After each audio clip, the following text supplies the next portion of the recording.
Board is now returned to open session here at 7:02 p.m.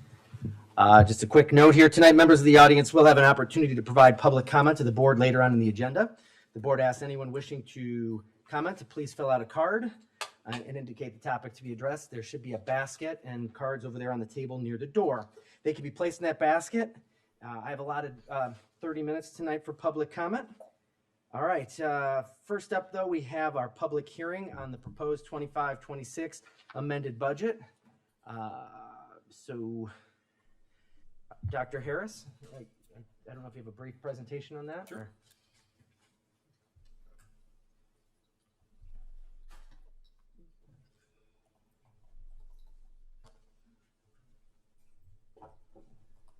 So in the past, when the board has amended the budget, it's because typically of bond sales. This is not the case this year. The reason why the budget was amended because of the transfer of excess revenue from the referendum fund to the education fund, which the board approved in December.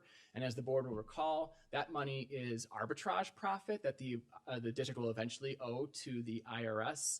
The due date would be February of 2028, but we don't have to pay that back until then. And so in order to be able to use that money to manage our cash flow during our low cash point in the month of May this year, we transferred it from a non-operating fund to the educational fund so we could use it for payroll. That's the main correction. Our attorneys advised us to do that, so we are complying. In the course of amending the budget, we discovered one error. That's the only other correction. It doesn't change anything in terms of our expenditures, but there were two lines around function 2330 and 2360 that were combined into one cell. We separated that into separate cells just because we love being accurate here, and that's the only other adjustment that was made from the budget the board approved in September to the amended budget that is in front of you right now. Great, thank you. Questions or comments from the board? All right, then at this time, I declare the hearing open to allow members of the audience to comment on this particular topic. Anyone wishing to be heard, please stand, come to the podium, state your name, attendance area, or organization, if any, for the record.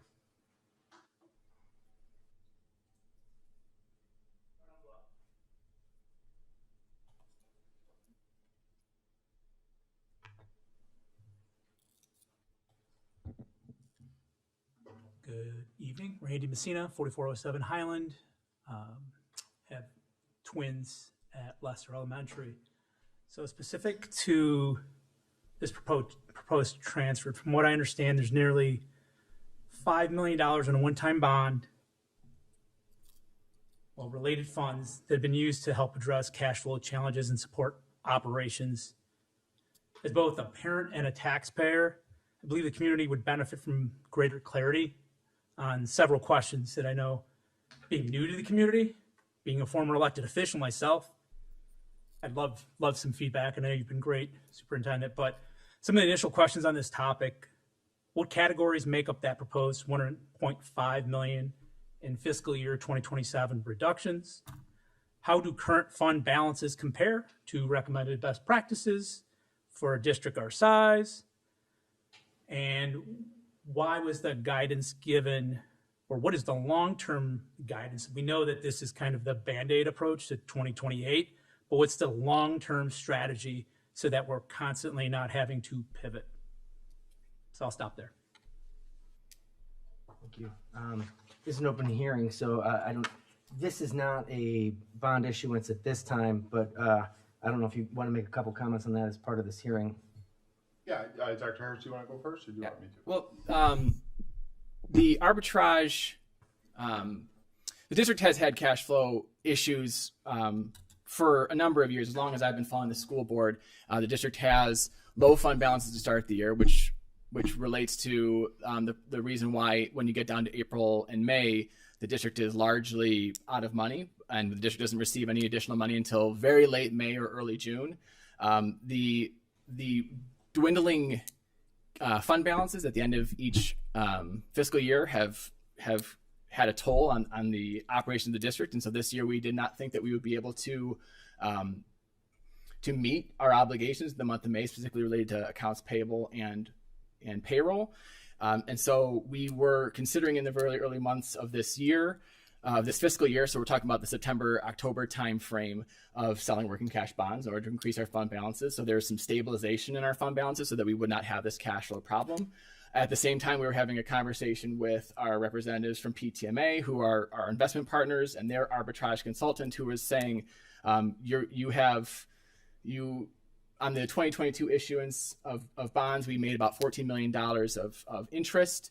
$9 million we were able to keep, and we use that to fund our referendum projects. But the additional $4.8 million is owed to Uncle Sam because of arbitrage statutes. So as we were preparing to pay that back, our consultant was saying, well, you don't really have to pay it back until 5 years after the date of the sale of the bonds. So if you want to, you can invest them. Interest rates are high right now. The obligation that you owe to the IRS is future value at the bond yield, but anything above the bond yield of 3.39% is revenue that the district could realize. And so we said, yeah, we'll take the money, but also it solved the problem with our cash flow. We need money in the bank in order to be able to make our May payrolls when we ran out of funds there. So that being the strategy, the arbitrage transfer was made by the Board of Education in the month of December, and then we're coming back and just amending the budget to account for that now. In terms of other topics relevant to that, if there's any direction you want to give me on what specifically to talk about here or what to talk about outside No, of I think one of the things I think I would just clarify here at this point, one of the reasons why this was attractive, I know, to this board, and as the chair of the Financial Advisory Committee, is a long-term strategy is something that we've been working on quite diligently, but at the same time, we feel like our revenue from the state of Illinois has not stabilized at this point. So by giving ourselves a little bit more time to continue to try to work with the state and other governmental bodies when it comes to generating revenue for some of our biggest challenges, like the IHC and homeless transportation and some of those things that have been newer, heavy expenses for us. This gives us the opportunity to continue to try to solve the long-term budget problem, including the two recent reductions in spending that we've had over the last two fiscal years. But this kind of helps us. It is somewhat of a Band-Aid, but not because I think we're trying to kick the can down the road, but we're trying to build a plan that is a one-time shot in the arm to stabilize what we're doing and make sure that that fund balance is rock solid, which is why we have sort of redefined our in the Financial Advisory Committee, we redefined the fund balance policy to make sure that we do meet the best practice of being around a third of our income to be able to meet our low cash point. And I would add to that, the points you're making is that I think we're being strategic in our decision of when to sell working cash bonds. I think that is probably an eventuality, but if we wait until next year or the following year to do it, the interest rate environment might change, but also we'll have existing bonds that the district is paying off, rolling off. So the impact on the community when we sell those bonds will be less because if the bonds that the district sold in 2018, 2019 for the Lester edition, or in circa 2022 for the Pierce Downer roof, as those start to roll off, the impact on the community will be less than if we had issued bonds this year. Right. The only thing that I would add to that is there's two issues at hand that we have to be conscious of, and this is what the FAC, our Financial Advisory Council, really looks at. One is to ensure that we don't go into deficit spending. That's where the budget reductions come in. But everything is interdependent, right? If we go into deficit spending, that fund balance goes lower and lower, and then we have a hard time making our low cash point. So what we have seen over the last several years is as our revenue continues to go down, and it's uncertain from the feds as well, not just from the state, and we have unique expenses, we have to shore up those fund balances because in the reality of it all, we get paid as a school district pretty much twice a year, in the September receipts that we get and then in the June receipts that we get. So we have to ensure that there's enough money in fund balance. Currently, in the current budget, we were around 25%. We need that number to get up to 33%. So the arbitrage gives us a bridge until we have to pay that back to the IRS in terms of what are we going to do to get those fund balances up. And working with the FAC, it's a three-pronged strategy. The first one is You have to avoid deficit spending, because the more that you can build your surplus up, that's step one. Step two is with the referendum, the interest that you earn on the referendum is unrestricted. That means that if you have a surplus in the referendum, you can use that not for your continued operating expenses, but you can use that to help shore up those fund balances. We can't share that number yet because we still have a phase 3 to go this summer. Having said that, we are anticipating that we will finish well ahead in the referendum and have some money to then put back into the fund balance stabilization. So that's step two. Step three then is to leverage our working cash bonds or our debt service extension base prior to paying that arbitrage back, trying to time that as some of those other debt service extension bonds roll off to get up to between 33 and 35% of the overall fund balance so that we no longer have to worry about that low cash point. This is priority number one, not only for the Board of Education and the administration, but also for our FAC. That is what we've been talking about with our Financial Advisory Council that meets the first Friday of every month, and that's what we're going to continue to focus on. So the policy currently states as written, we need to come back by January, which we always have a public financial workshop in January to talk about how are these going to be stabilized. That is exactly the path that we're on when we get to January.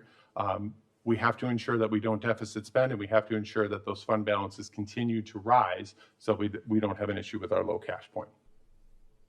I hope that answered your question. Can I have a follow-up? Is this the forum for public to ask that follow-up? Yeah, it's a public hearing. Yeah, this isn't traditional public comment. Right, yeah, this is the topic, right? So I think what we're kind of struggling to understand is essentially what you just said.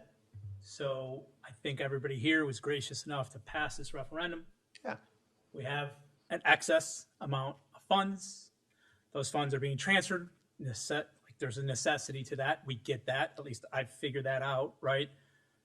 But then from what I understand, there was direction given, sounds like by your committee, to cut expenditures by $1.5 million.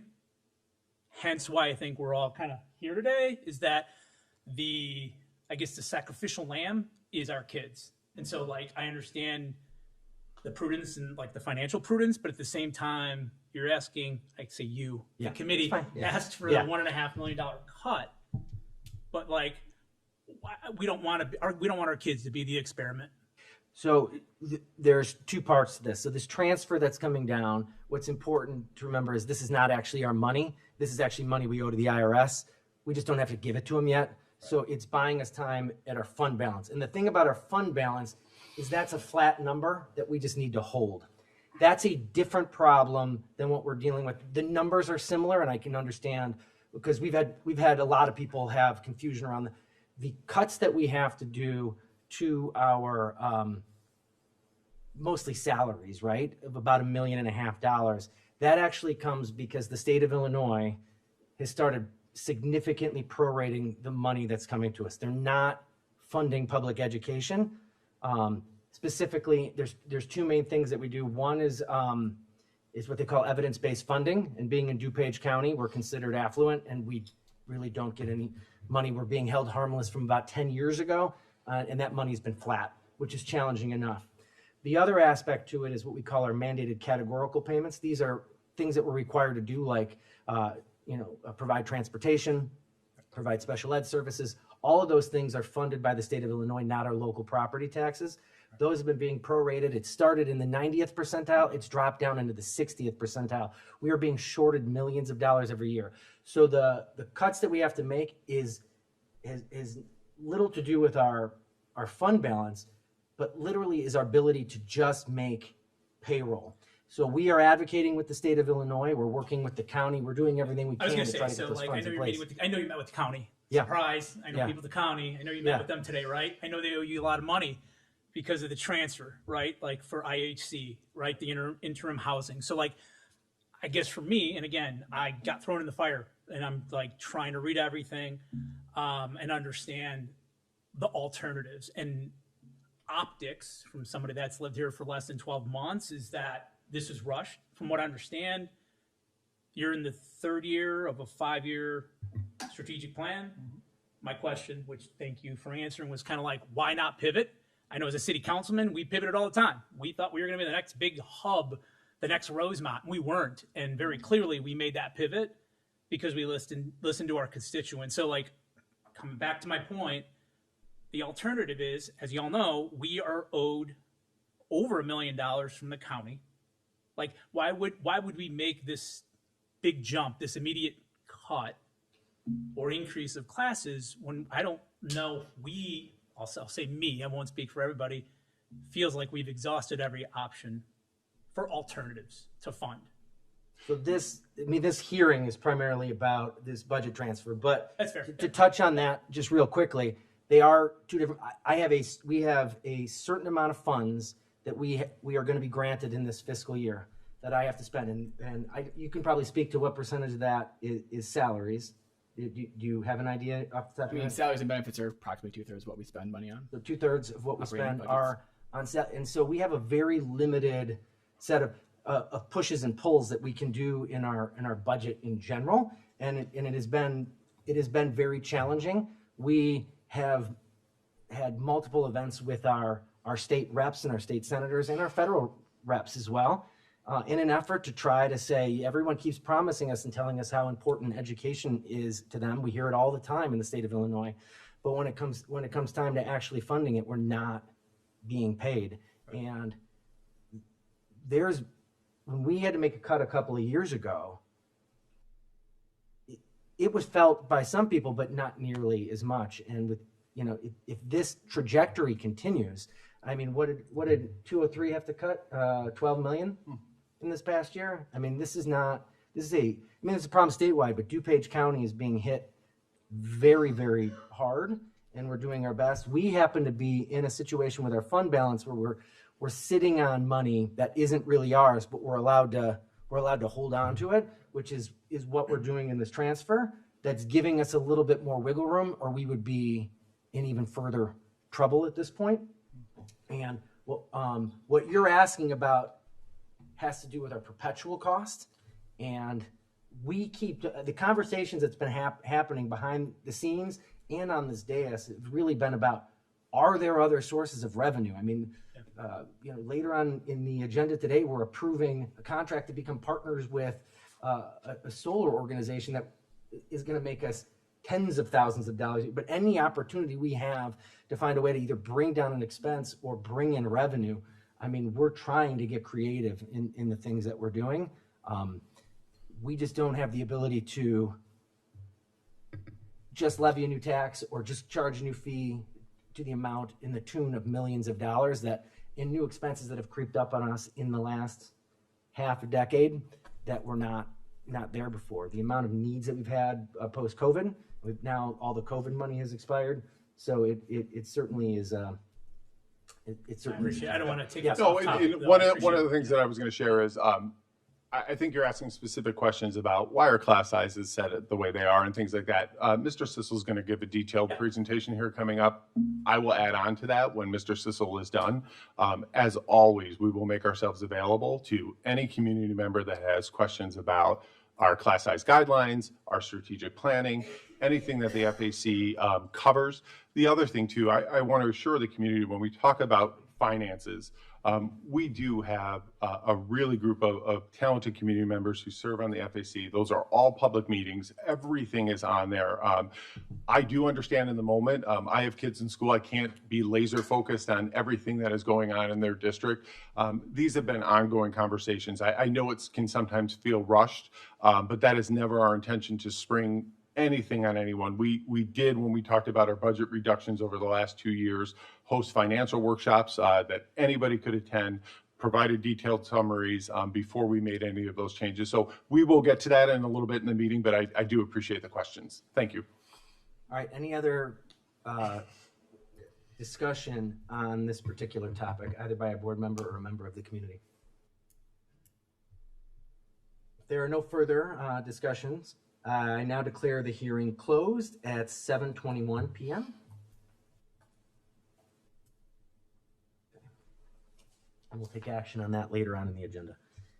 All right, first up, communications. Listed on tonight's agenda are 23 communications received by the board. Are there any additional communications board members would like to share at this time?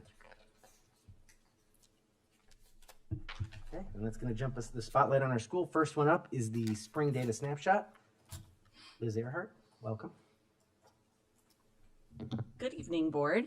So tonight I will be going over our spring data snapshot, which includes our spring map data as well as for our kindergarten and first grade students Ames Web data as well, all combined into our ECRA model. So tonight's objectives, we will start by looking at a district level overview of our spring 2026 benchmark data. I'll share initial interpretations and responses to that data, including steps being taken over the summer and into this fall. We're going to acknowledge that our final 2025-2026 data review and our KPI review will occur in the fall when we have final IAR scores ready to share with the Board of Education. We recognize that opportunities that all of our data provides us from district level to individual student level. So tonight I'll give you that high level overview of district level data. We'll look at some of the building data and grade level data, but ultimately it goes deeper as buildings dig into their own data through their school improvement plans, and then individual teachers are looking at student data as well. Additionally, Julie Relihan will come up and provide a district level overview of the spring 2026 climate survey data, as well as provide a snapshot of communication preferences in the satisfaction survey. So as we take a look at our spring data impressions, we were reviewing that data at the highest level. So District 58 is within expected growth range within the ECRA model, taking into consideration NWEA map. So our 2025-2026 growth projections were based on our final growth reports of the 2024-2025 school year. Those projections included our 2025 IAR scores, where our growth continues to rise above expectations. And so we always think about how our IAR scores are actually interpreted into our growth model, which sends our growth expectations higher because of how well our students do on IAR. In spring, we saw expected growth at all of our schools in both subjects, except for Herrick math scores this year. One caveat I do want to share with you that I noticed in interpreting the data was that while Herrick's growth was lower than expected, their percent of students meeting benchmark was higher than it was last spring, and their actual students who met their growth target was also higher than last spring. So while they still will have that lower than expected growth, both metrics that we review in that report did see an increase, which is promising. We also saw expected growth in both subjects across all of our grade levels.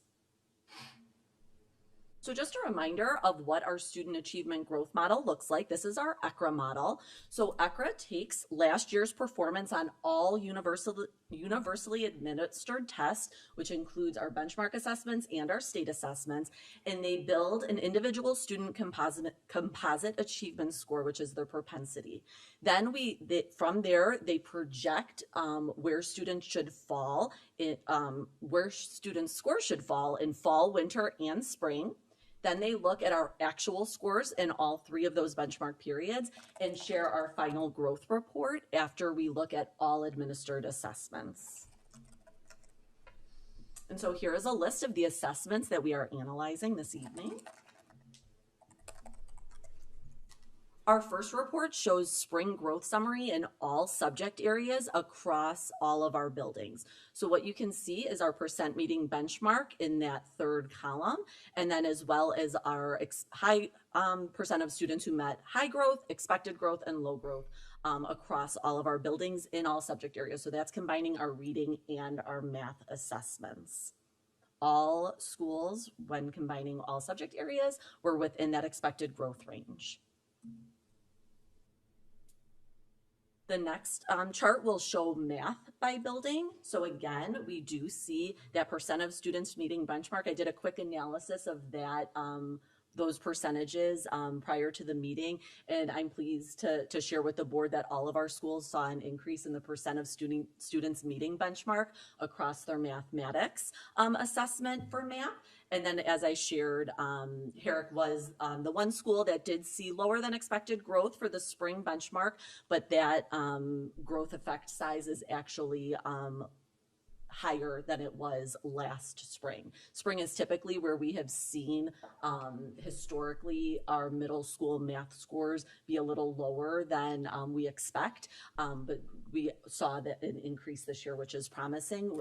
We've had our math pilot happening this year, and we were really pleased with the outcomes that we saw from our student math scores at both middle schools. And then in reading, again, we see that percent of students meeting benchmark, which is that third column.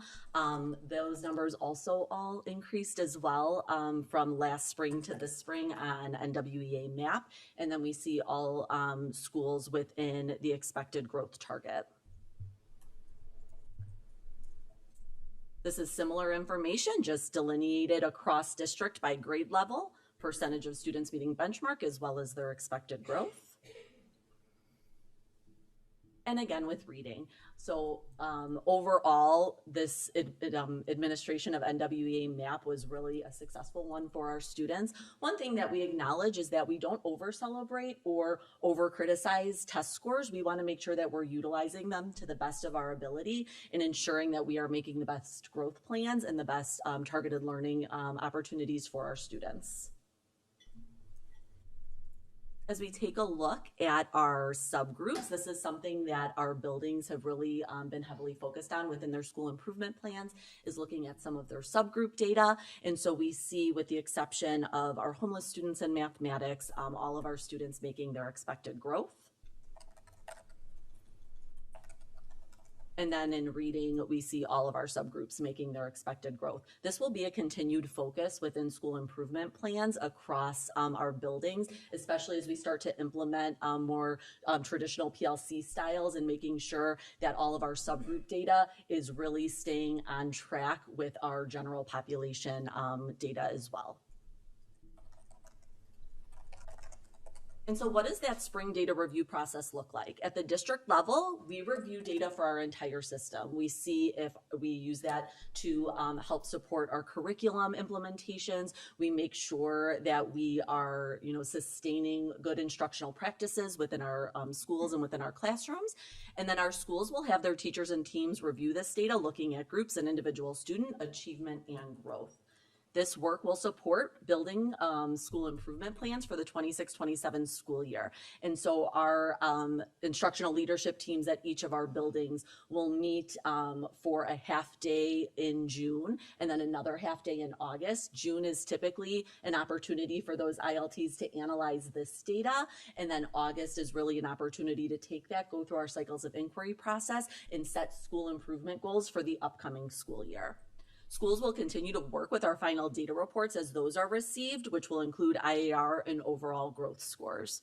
And then additionally, work continues at the district and building level to improve our growth. So that is our forefront platform that elementary teachers use. It's also our Common Lit platform and soon to be our Amplify platform for math. So it's really important that our teachers are not only utilizing their benchmark data, but also accessing that classroom data in real time and making strong instructional decisions for their students. We make adjustments based on that data. Our MTSS protocol process and then our 6-8 middle school math implementation all take this data into consideration as we move forward. So in the fall, we'll have an additional data review. I'll come up 3 times. That's kind of my roadshow, if you will. And I will meet or present to you in October at the October board meeting, and that will be our fall data snapshot.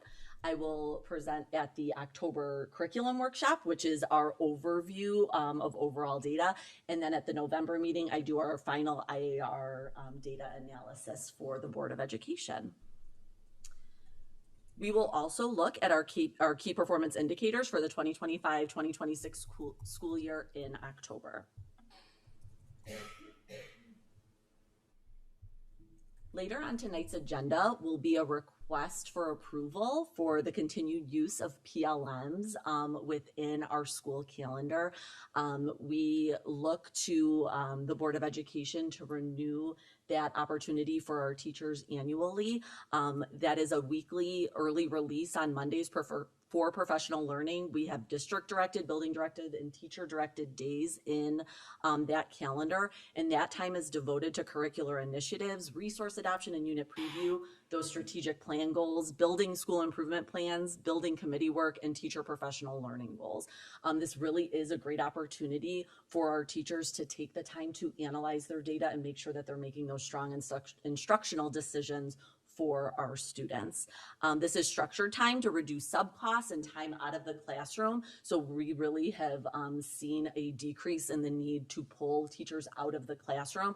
This PLM time really allows us to get most of our professional learning to occur when students are not in session, and that way we are not having to sub out teachers regularly.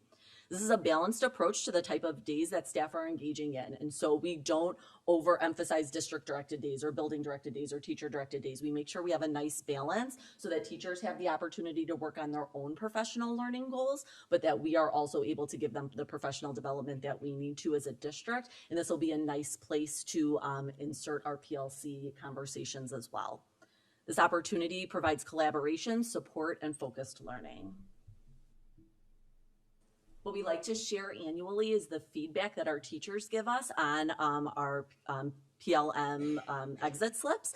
And so one of the questions we ask is the value of that PLM session. And as you can see, overwhelmingly, our teachers are within that 4 to 5 range, which is very valuable and valuable. 3 is neutral, and 2 and 1 are not valuable or lower than valuable. The relevance of the topics, we see that same strong lean towards 4s and 5s. The productivity of those sessions also lean more even heavily to that 5 range. And that alignment to goals lives in that 4 and 5 as well. So as we can see, our teachers overwhelmingly find the value in the professional learning that is being provided, both from the district level, the building level, and their opportunity to support their own professional learning goals. Some of their anecdotal feedback from their exit slip is a focus on data analysis and instructional planning, which I shared, including that analysis of a variety of student data to drive instruction, planning for individual student needs, creating and adjusting small groups, and determining appropriate intervention supports through our MTSS process, implementation support for resources, and lesson differentiation for student growth. Additionally, teachers commented on the focus on safety and emergency preparedness, including our ALICE recertification, which we do within our PLM structure, safety protocols for buildings, emergency procedures and policies, and then training in health and safety to ensure that safe learning environment for all of our staff and all of our students. There's a focus on supporting students with classroom cultures, restorative practices, and a variety of instructional strategies. And then that focus on addressing building level instructional goals, such as supporting building committees to enhance school efficiencies and school culture, discussing operational logistics in our building leadership teams, such as construction plans, schedules, and the middle school transition. So lots happen throughout our PLM structure this school year, which we're really proud of. So later in the agenda, there will be an action item for request of approval to continue that practice next school year. Before Julie comes up to share the survey data, is there any questions from the board regarding the data snapshot and or the PLM feedback? Questions or comments? With the transition or the pilot of the new math program, have we seen trend data where, because our Herrick, for example, was down in math, do we see that as like a transition when the pilot is going on? Have we seen that before in pilots? So we have seen that before in pilots. At our last curriculum workshop, Dr. Priester shared the ELA pilot data in comparison to how math and MAP was trending for the math pilot. But ultimately, while it was still lower than expected in growth, the number of students who were exceeding benchmark, as well as that number within the growth model, were higher this spring than they were last spring. So even though we didn't quite see it get to that green dot that we kind of look for, we did see an increase in the students meeting their growth target. I think the other thing that we've seen with the pilot is when the students were going through 2 separate resources, we actually saw maybe lower achievement and lower growth. As the students progress through the year, we've seen those numbers go up and up, which is very encouraging. And I think overall with the spring data, we talked about this last spring at this same meeting. We talked about test fatigue and whether or not the students are really, able to give 100% after taking, assessment after assessment after assessment. This spring, we really talked about the timing of the IAR. We talked about the timing of NWA MAP, really wanted to be sensitive and wanted to preserve as much time for instruction. And this is one of the most positive springs that we've seen. So again, this is one data point. We're going to continue to look at it. But what we've seen with math is overall throughout the year, we feel like, in particular at the middle school, the kids are getting stronger and stronger as we go. If you go back to the winter data, the numbers weren't as positive as they are now in the spring. Yeah, and the program we went with was the second one we piloted. But in previous pilots, like that is a known thing. Sometimes in the pilot, usually the pilot is worse, and sometimes year one of implementation. But I am very intrigued by the growth in meeting the expected benchmark. Thank you. Yeah. That is really intriguing to me to see growth in there. Like it's good to see. Obviously, we're always looking to see growth, but in a pilot year, to see that jump in the people that are meeting the benchmark is a real positive sign, I think, in the maybe the curricular choice we've made. Because you're right, what we were seeing, I think, earlier on in the year was a little bit lower. We were in a different curriculum piece in the beginning. Yeah. We also did this pretty uniformly across all of middle school instead of having a pilot group. So sometimes we'll just pick out, as you know, right, we'll have just a handful of them. So I'm actually, I am encouraged by the benchmark. We don't talk about that as much now. We've been focusing on growth over the last couple of years, but increasing those benchmarks, percent of students meeting benchmark, absolutely, is really good at the middle school math. Middle school math has been weird too because we perform well in the IAR, and we don't perform well in math. So it's such a, I'm trying to kind of figure out where we land in math has been a little bit more difficult, I think, for the board. Well, and one thing that I will share, and Member Hughes, you're absolutely right. We started the year with a different resource, but once we determined that Amplify was going to be the resource that we adopted, we stuck with it for the remainder of the school year. So the students got used to the platform, they got used to the engagement strategies, they really started to dig in. And one thing that we found, and I know Ms. Morgan shared this at the curriculum workshop, that we really found an entry point for all students into the Amplify platform. So we saw some of our students who historically have not performed well on benchmark assessments see that growth as well, which is really exciting. My question was similar twist. So it was more so in historically when we've changed curriculums, whether it was ELA, math, like we are now, how long does it take to embed? And we've also done, right, MTSS standardization efforts. Yes. How is it typically a year, 2 years for that to embed through? Should we be anticipating seeing changes next year or not? Sure, absolutely. So historically, I would say that it's usually after that first year of implementation that you will see some, pretty significant changes. However, with ELA, we saw those in the first year of implementation. So we really can't say that it's not going to happen next year, but we do also want to give it its due diligence and make sure our teachers are feeling supported in the implementation. They were at a training all day today. All of our middle school math teachers received their an additional Amplify training in addition to what they did for their pilot implementation. And so that's encouraging. We'll have another one in the fall, and then we'll have opportunities to meet with the Amplify staff next year as well and do unit previews as we did with our elementary rollouts. And to piggyback off that, what the research says is usually, in years 1 and 2, they call it the implementation dip. And then by year 3, you really start to see that line improve. Our goal always as a school district is to try and buck the research and to see if we can not have that implementation dip because we recognize students only get math once in 7th grade. They only get math once in 8th grade. And so we want to make sure that we do everything possible to support our teachers with what they need to be successful. And that's where days like PLM Mondays really come in handy, Institute days, and then with the revised middle school schedule and having 2 planned periods next year for our teachers where they can really talk about practice and students, we're really hoping to avoid any kind of implementation dip. But the research is pretty clear. Usually in that first and second year, you do see that dip, and then it really improves after that. I really appreciate seeing the Professional Learning Monday feedback from the staff, the people actually experiencing it. Quick question on, is that end of the year data, or is that survey given to staff throughout the year and that's the average? That's a great question. So it is actually an exit slip that they fill out weekly. Okay. And so this is the data from the entire school year. It's not an average. Some teachers don't fill it out, and that's okay. But we'll take the data that we can get, and overwhelmingly it is positive. Oh, that's fantastic. Yeah, and we take the time after each session to, we all review it, because sometimes you will miss the mark from time to time, but we use that feedback to, from Monday to Monday to make it actionable and make any adjustments that we need. And then the last one for me is, you've kind of already addressed it, but just to narrow down on it, that we will see those school improvement plans next fall. September. Yes, Yes. after the teams have worked on it. That's correct.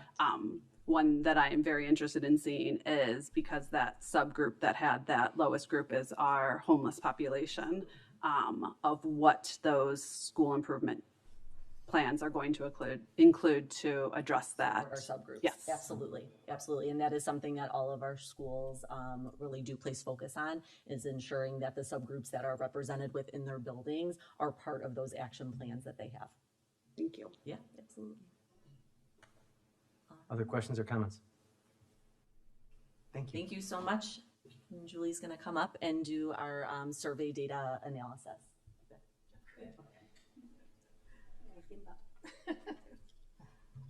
Good evening, board. How are you? So I'm going to start digging in a little bit tonight to share some of our feedback from our community. First survey I'm going to start talking about is the school environment survey. This was open during basically the month of February.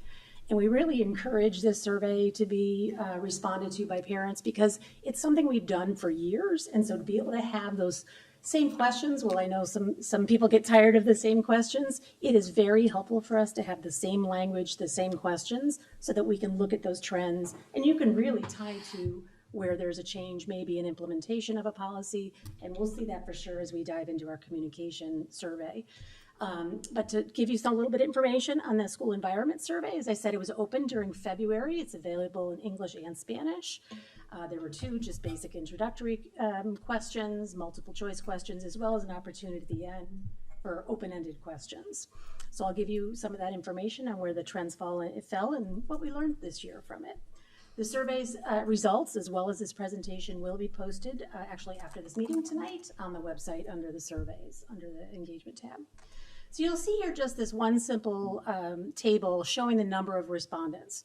One thing that I had a couple of bells ringing as you were talking about the assessment results, I think we see, quite honestly, some survey fatigue.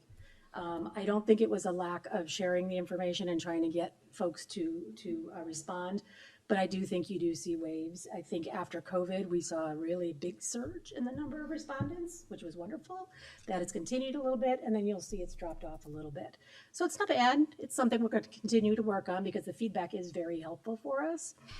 It is important to note that the representation is across all of our schools, including preschools, so there is a good representation. But something to note is it's 700 folks versus our entire community. There is remarkable year-over-year consistency. As I mentioned, having those trends are very helpful for us. In fact, 6 of the 19 questions had the exact same percentage result, which is pretty remarkable.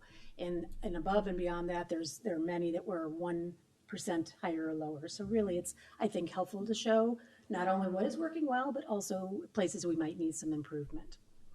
One thing to note, the Gallup poll is really the gold standard for Americans to judge how they feel about a public school. And there has been a record low talking about the satisfaction or whether they were satisfied with the quality of public education. Nationally, that percentage is 35. I'm very pleased to announce and share that our survey data continues to show a much more positive result in satisfaction of the quality of education that we have here in District 58.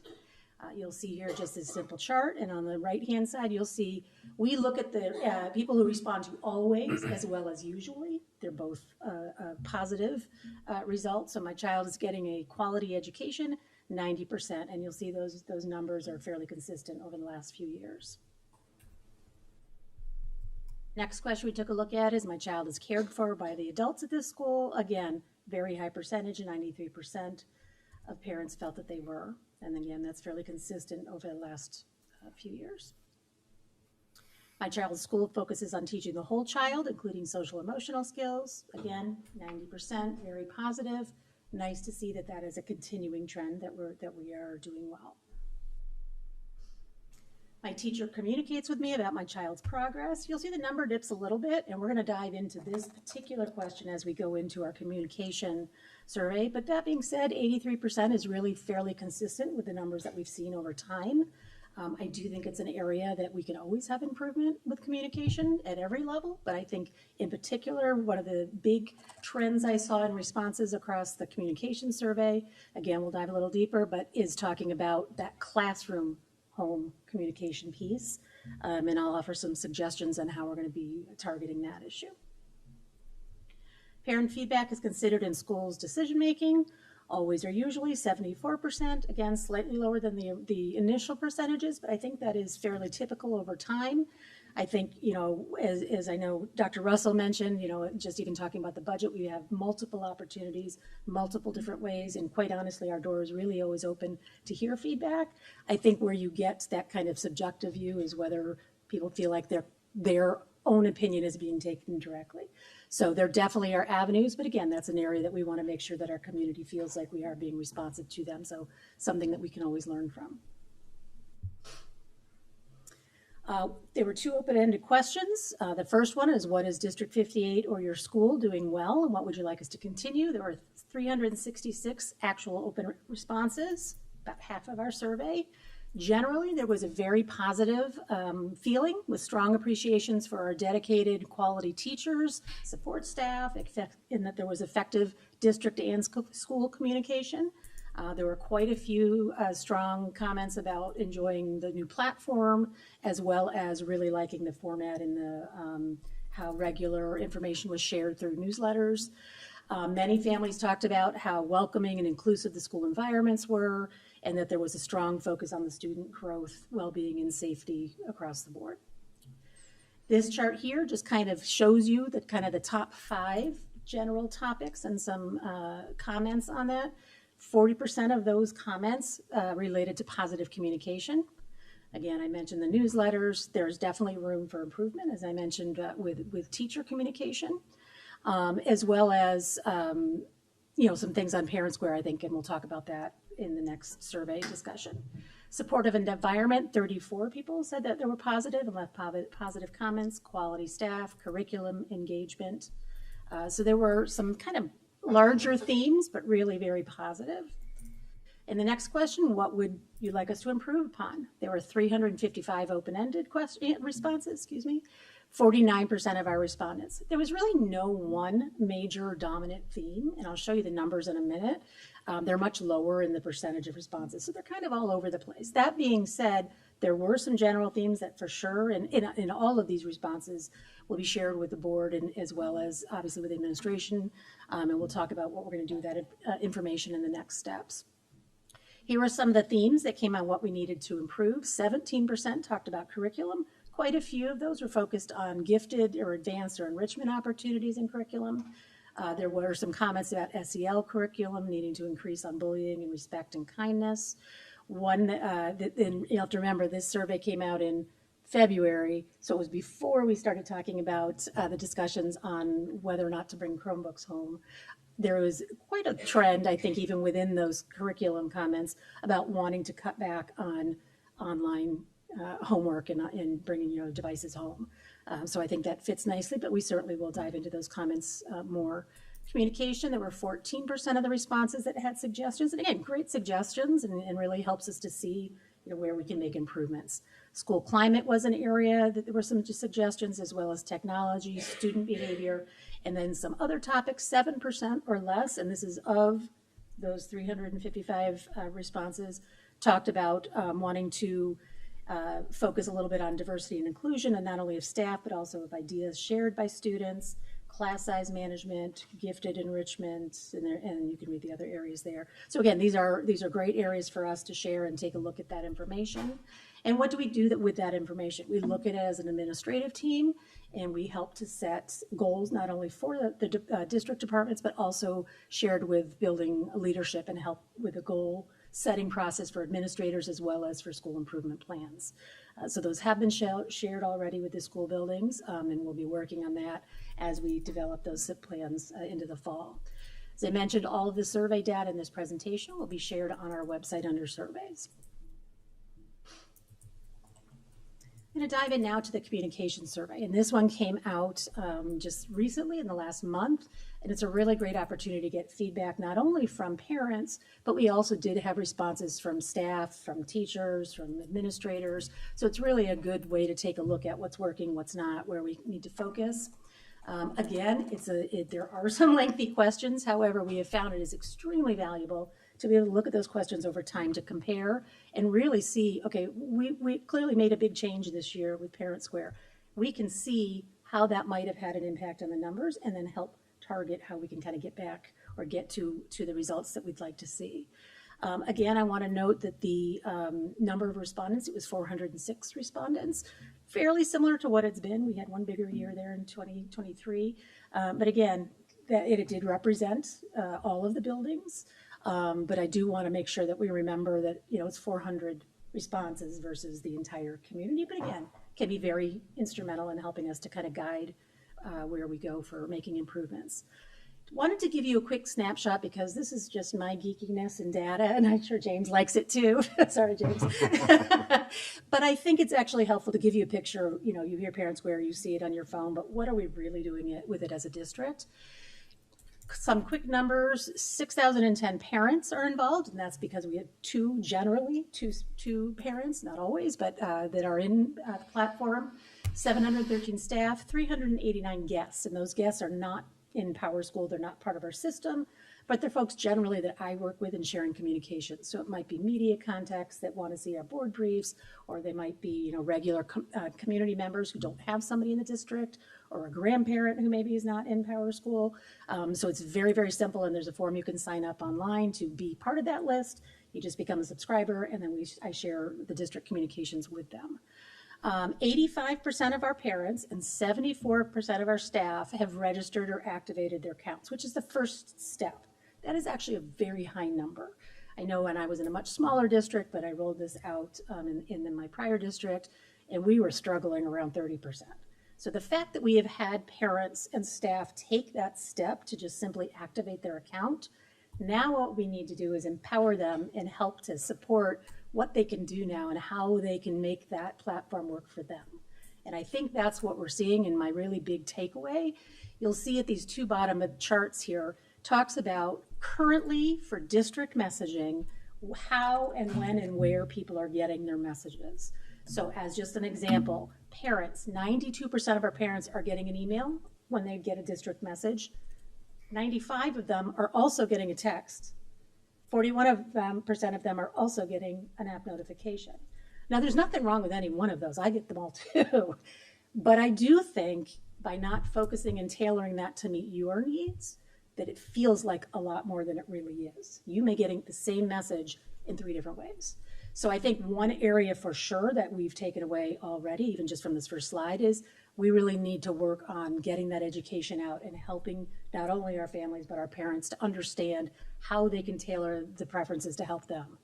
And like I said, there's nothing wrong with how they're receiving it. I just think it's making them feel like a lot more than it is. And that's true of staff. You look at the staff numbers, 98 are getting an email, and 78% are getting a text, and 22% are getting an app. Again, anyone or all 3 is great. I know when you have several kids, that can become a lot. So really a goal going forward is going to be, how can we help you to make this work for you better? Another area is that instant versus digest delivery. Instant obviously means it comes instantly. 90%, 99% of our staff get every district message instantly. So no matter where you are in the day, and I try very hard to kind of control the timing of that. And that was a question on the survey, is when would you like, the Communicate 58 newsletter to come? But you can also set the digest so you're getting them all in one email bookmarked. That's what I tend to do. So at 6 o'clock, here are all my messages from the district. Again, there's no right and wrong. I just do think these are learning and becoming familiar with the ways to use these preferences can help with our process. So real quick, year one parent square, and I want to remind everybody that that's where we are.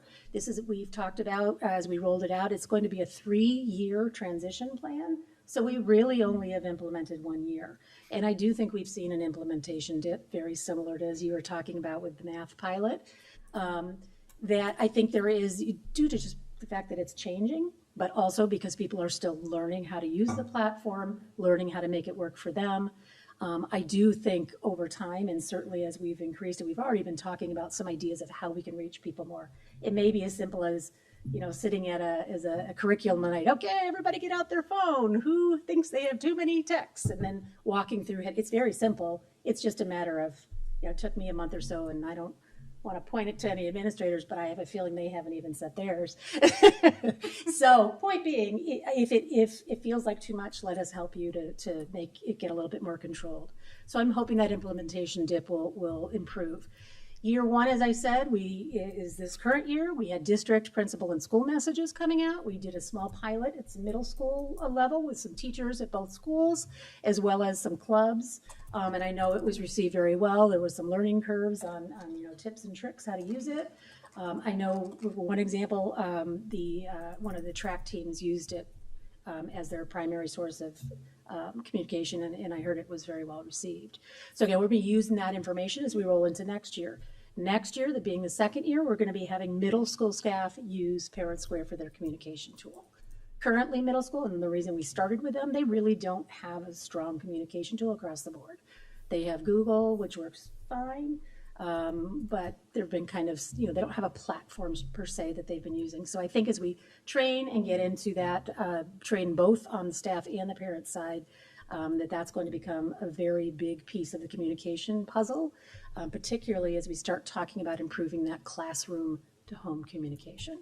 And then year 3, we'll be rolling it out to elementary and preschool staff. We have some, by then we'll have learned a lot of pearls of wisdom by middle school, but we'll also have a lot more information. We already have some tools that they use, for example, Seesaw. We just need to kind of figure out who's using Seesaw for what, how we want to continue using it, and then figure out how to best use those two platforms together. Our goal being bringing as much as we can in-house under one platform, so we don't have all these different places that parents feel like they need to go. So as teachers start to become familiar with it and use it more, I really do think that our satisfaction with teacher-parent communication is going to improve. And so when we look at the numbers, which we're going to go, I know I've got a lot of slides here, I apologize. But as we look at those numbers, I think you will see there is a little bit of a shift. And I think it's because we're still learning Parent Square in year 1. So I'm satisfied with the district's overall communication efforts. One large trend that I saw across all of the questions, all of the responses for the survey this year, is that a lot of people moved from that strongly agree or agree into the neutral bucket. So if we take a look at neutral as well as strongly agree, neutral to me means, it's okay. I don't dislike it. I don't like it. And I think a lot of it, there's uncertainty. And I think that goes with it being a new platform. So when we do include that neutral piece, and you'll see that again, it's kind of a trend through all of these slides, I think it looks, the data is a lot more consistent as it's been over time. How informed do you feel? Again, I kind of looked at both of the numbers. You'll see we're still in the, you know, the 90s and upper 80 percentiles, which are a very strong satisfaction, especially when you think back to that Gallup poll, 35 being the national average as far as quality. But again, there are definitely room for improvement, and we'll take those suggestions and things into account. Satisfaction with Parent Square, again, 56, like it or really like it. And that neutral bucket, I think, is where you really see 92% is a pretty high satisfaction rate. But again, I'm not satisfied with where we are. I think we need to educate and use it to its fullest intent before we really can judge the platform. Frequency, this is a question we've asked again every year. Too few communications, just right, or too many? We're actually almost exactly right on, both for district communications as well as the school principal communications. A lot of this information was similar over the years, but those are definitely things that we can work on. I feel like that too many bucket, again, might be because people are receiving it in multiple ways every time. But again, that's something we for sure can work on. I know there's room to be had to improve on redundancy of information. And certainly some of the comments that I saw were trying to shorten as much, you ride that balance of some people want all the information, some people just want the link. So you kind of ride that gray line of what the right balance is. And maybe we haven't gotten there yet. Maybe we need to tweak it a little bit. What information do you seek on the website? Very similar to last year, which is great. People are still headed to the website. Board update preferences. We ask them about if they're familiar with board briefs, if they read them, if they like the format, are they familiar with the video? Do they watch the video? Those kind of questions. Again, very, very consistent from prior years. So we're going to be continuing the same ways that we're sharing that information. Sources of information. This was kind of interesting, I thought. Again, they have a long list about what do parents or staff or whoever's responding look to for their information. School principal newsletters. And I'm really pleased because it was prior to my time, but I know that there was some work to be done on the newsletters in the past, and I think we're really getting better at it. So I think that's great, and I do think Parent Square has helped tremendously on that. But you can see here just what the other tools are. Again, as we kind of use the platform and use Parent Square across the board, I think we're going to see more people turning to that as their source of all information. I also think it's interesting to see when you look at this list of these lists or of these items, school newsletters, school messages, district newsletter, those are all in Parent Square. So I think there's a little bit of confusion of, yes, it's a newsletter, but it's coming through Parent Square. So I think there's just a little bit of gray. One of the questions that we added this year was on parent education opportunities, and this was a takeaway from work with James on our communication and connections. I can never remember the exact title, council out of strategic plan committee. And we wanted to take a look at parent education. Are we hitting the mark? What more can we do? The numbers really speak for themselves. One thing that we are going to be working on with them is sharing more. We share it weekly with our newsletter, but I think we want to share it and highlight it even more. The GPS Parent Series is a fantastic resource. It is free. It is in multiple languages. It is in multiple formats.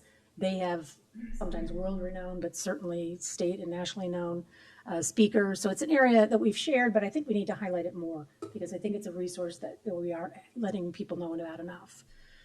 So that'll be definitely something that we work on into the fall.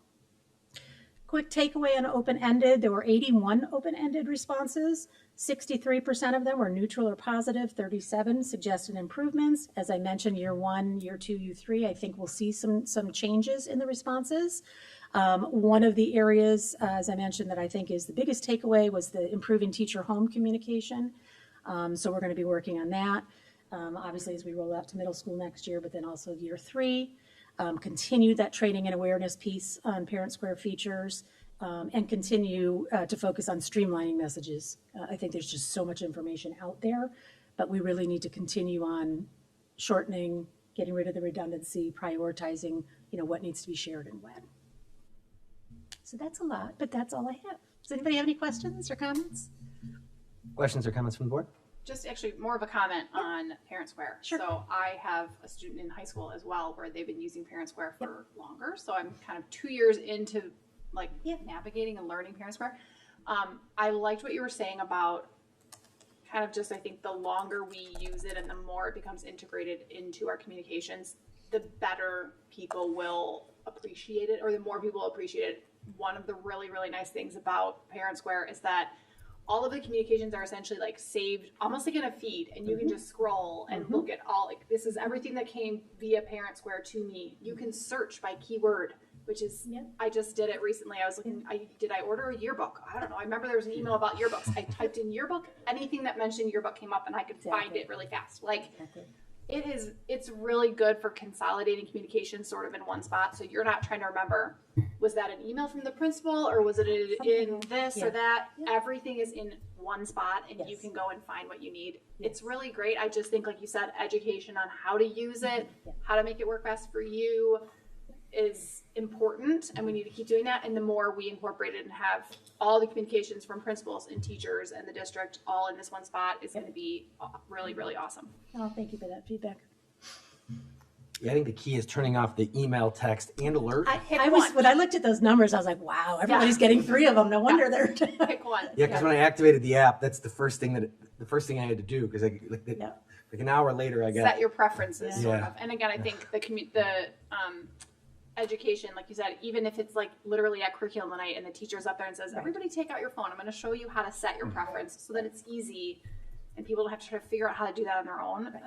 And we've shared that information in multiple Yeah. venues and multiple, but I think we just it's haven't hit the mark easier. yet. And Yeah. so it's just, or catching, I mean, like me, I'll say, okay, yeah, that's a great idea. And then, 20 other things hit you, or, you're off to practices or whatever. Right. And so it's getting people in the moment. So we'll come up with some creative ways to try to get the attention and little snippets to kind of keep improving it for people. One thing that we do with the survey data is I have a superintendent's community advisory council. And whenever we see data, both positive or growth areas, we bring that to that group to say, okay, help us, create action steps where, people aren't setting their preferences. What would you like to see? And that's a direct line with families. It's representative of every school, including the preschool. We intend to take all this feedback back to that particular group and really parse out, growth areas and areas for improvement. As much as we talked about an implementation dip that we maybe didn't see in the math pilot, I believe we're certainly seeing that right here in this data. Not overwhelmingly negative, but that neutral number is something that we haven't seen before. And what we don't want to see is that people get so frustrated with the tool that they just start tuning out, right? And so we need to continue to work with our families to ensure that we're hitting the mark. And if it is, they need more help with the settings or how to navigate the tool, that's where we really want to take this not only back to our principals and staff, but also to that superintendent's community advisory council so we can get that feedback and help make those changes. I think something important to mention to build off of that, though, is it was purposeful in terms of the slower rollout Right. versus Yes. there are other districts who make that switch right away. And then you have teachers who don't know how to use it yet. And you have all of the communication changing to this one venue versus this year. Yes, we're going to see some growing pains because it was used for district communications and principals, but we still have teachers using email. We still have teachers using Seesaw. But I appreciate that we didn't go all in it because I think we would have seen even lower satisfaction with it if we had thrown everything into Parent Square at once. And I do appreciate that we're going to try the middle school next, train those teachers, and then go to our elementary schools last. For the communication survey, the training for families seems like it's something that is much needed. Curriculum night is a fantastic spot to put that. I also think that us investing in short videos and making them very digestible and embedding them into some of the communications that we're already doing, almost like a tip of the week or tip of the month, just to make it digestible and not overwhelm people. And for also in the communication surveys, I wonder how we can partner with the PTAs, in particular to those amazing GPS trainings that are there to get that word out, or to encourage maybe even the presidents to all go to one so that they can see it, talk about it, experience it, and be able to bring that resource back. Because I think more families would participate in it if they had a And experience. yes, Yeah. exactly. They have so many topics. They're really great. It is. Yeah. And a way that we can streamline costs too, because that's a free resource that we can use versus having to do the trainings here. Right. For the climate survey, I did have a question on when you mentioned the 19 multiple choice questions in it, and I know trend data would be important that you're saying we're using the same questions, but I wonder how many of those could be streamlined in that the length might deter some people when they start to scroll and they see that many questions. Yep. I don't think that we can get this data, but of how many people click on the survey and then don't end up actually filling out the survey. But I would wonder how high that is. And in the same conversation, we were talking about fatigue with testing. The timing of it, I know, is difficult in terms of we also have the 5 essentials that the state is asking us to do. But I just wonder if we can have a discussion about the timing of it to try to boost some of those numbers, because it does concern me how low of numbers we had in particular this year. And then for future presentations, I wonder if we could see what schools have the level of participation for it. For the survey? Yes. And we definitely have that. Yes, So we and definitely that's why have that, and I'm that's sure on the you guys website. have it, Yeah, just I to can certainly see include that. And then what we're doing to target those schools in particular to try to boost that participation from where we're hearing the less voices. Sure. One other thing I want to highlight for the board and the community members is a lot of districts don't publish their survey data because technically it's not, or it doesn't fall under the Freedom of Information Act. We make sure that we do publish all of this data, including the comments, because we think it's important to be transparent and show the things that we're working on and show where we're excelling at or maybe need some improvement on. So we will continue to do that. I want to thank Melissa and Julie for all their work with the surveys. That's a lot of hard work, but that will be posted, as Julie shared, under the surveys on our website so people can review that. Any other questions or comments? Thank you for all of that. You're welcome. Appreciate it.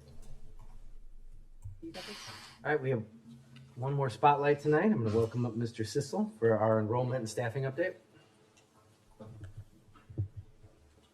Thank you.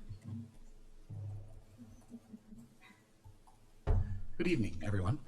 This is something we do every June where I will just be speaking to what our tentative enrollment and staffing looks like across the district with a focus on kindergarten through 5th grade, and we'll talk through what that looks like. Many of these slides are familiar, which is really just a statement of this being a consistent process that we go through each year. And we've kind of taken a few different steps with it this year. There have been presentations in December and in March and in May to kind of keep the board and community aware of where we're at. So this slide has not changed in many presentations over many years. Our staffing priorities remain to align with our class size targets, to balance class sizes across the district, which is actually, and it says while keeping students in their home schools as much as possible. I mean, that's a throwback to a time when we were actually doing lotteries and things like that because we didn't have space or capacity in buildings. We were moving students to other schools than their neighborhood schools. So a lot of things that luckily don't exist anymore. These priorities have been in place for quite some time. Right now, we continue to be on track with this annual process. So for returning students, we've essentially completed registration and enrollment. We've gotten the information we believe we're going to get at this point in time. And we also have all of the new student registration that we are aware of at this point in time. And so that has allowed us to create tentative schedules, which include middle school master schedules that are being drafted, elementary sections and master schedules for specials like art, music, and PE, as well as related services. So all of that information is out there. And then what that allows us to begin to do is to start to look at specific student schedules and what those specific supports will look like in those classrooms throughout days, throughout weeks, throughout months. That work is literally happening today and tomorrow as part of our Institute days in many cases, and continues over the summer in some ways, and then particularly as we return in the fall and solidify some of those things. It's worth noting that offices close this week, but we do have the ability to monitor new registrations that are initiated online. And so we know that in certain places, a couple of registrations could have an impact on some of our decision-making in the late summer. And so we will be able to monitor those things as summer goes on. Again, this is sort of our timeline that we've talked about before. This was in the December spotlight. We've completed the April pieces. We've got those tentative schedules, but we know, again, in August, that there could be additional registrations, which could mean enrollment shifts. It also could be that some students move away, and typically, that can impact things in other ways as well. So as additional registrations come in, they could impact section numbers. They could, based on identified needs, they could impact specialized program numbers or instructional assistance supports or things like that may need to be put in place. So So all of that can have an impact on schedules in August, which is why we are deliberate in using the word tentative as we move through all of these presentations. However, tentative in the sense that we are making plans based on this information that we have. So this is, really a lot of this information in terms of individual buildings has been shared out in principal newsletters already in terms of who are our teachers for first grade, second grade, third grade, et cetera. So this is the chart that shows where we are at as of, and I realize at the top of the blue line it says May 29th, but we re-verified everything on June 3rd. So it is current as of June 3rd. And this shows where we are at across the district in terms of enrollment. The sections highlighted in blue are the cohorts that will be above the class size targets based on our projected enrollment and our known enrollment at this point in time. It's worth noting that of those 10 cohorts, 1 is a new incoming kindergarten class. 3 are cohorts that are seeing a change from having 3 sections to 2, or in one case, 4 sections to 3. And the remaining 6 cohorts have been in the configuration that they've been in for at least the past year or 2 in many cases. These things can fluctuate over time for a number of reasons. One of those reasons can be that our class size targets change from second grade to third grade, and that can have an impact on configuration. Another is simply mobility of some students and families at certain points in time. Obviously, you can see in many of these cases, we're talking about 1 or 2 students over the class size target. And so that 1 or 2, or what adds up to 3 or 4 students, can change over time, where cohorts will sometimes see a certain configuration in kindergarten and first grade, a different configuration later, and in some cases a third configuration before they leave our elementary system. But it really is an annual process. I know that there's conversation around budget reductions, and we have made budget reductions, but those were January discussions prior to this process. This is an annual process that we go through. There are cohorts here that have expanded based upon enrollment increases as they relate to the class size targets as well.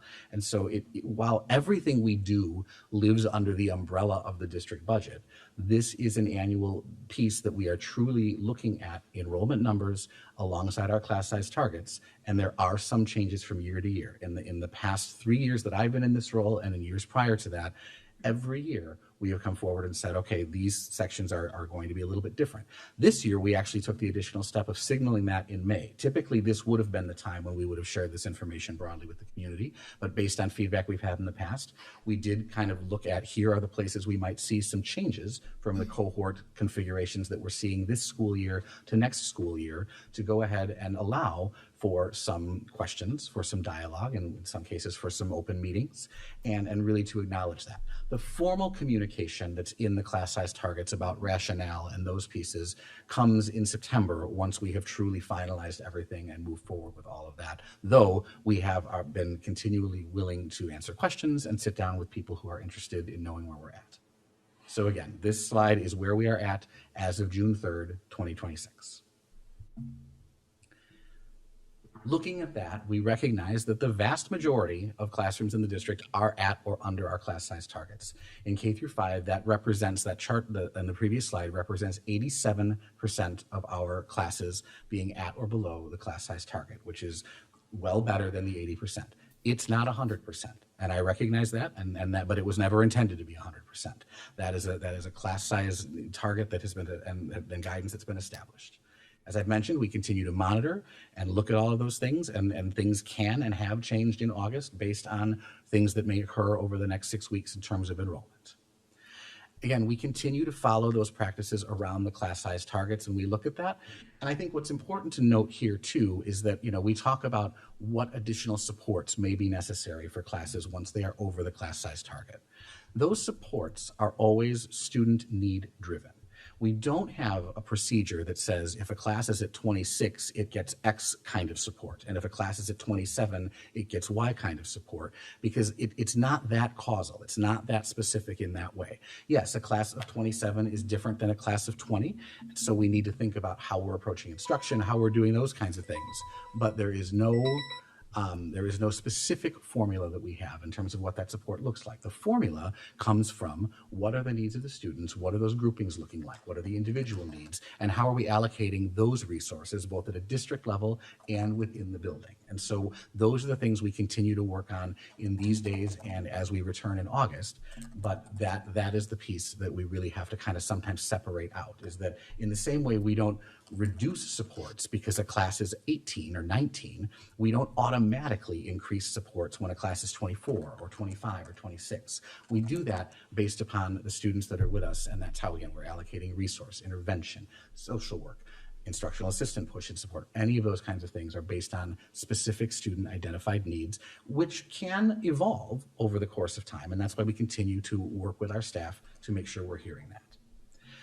We also continue to look at student performance over long periods of time. So, Liz shared a district level overview. This year, there are 11 cohorts that are over the class size targets in grades K through 6.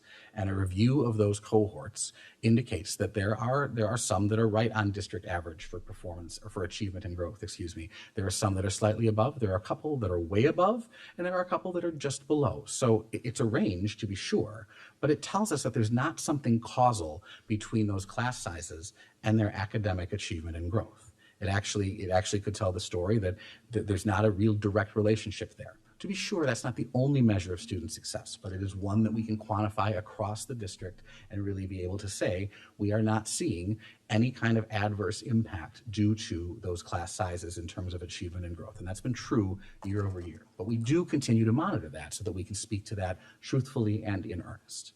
And as I said, everything remains tentative until really the first day of school, although hopefully we're locked in a little bit before that. But we have seen instances where we are surprised by a number of move-ins or move-outs over the summer, and we remain ready to respond to that as we open back up in the fall.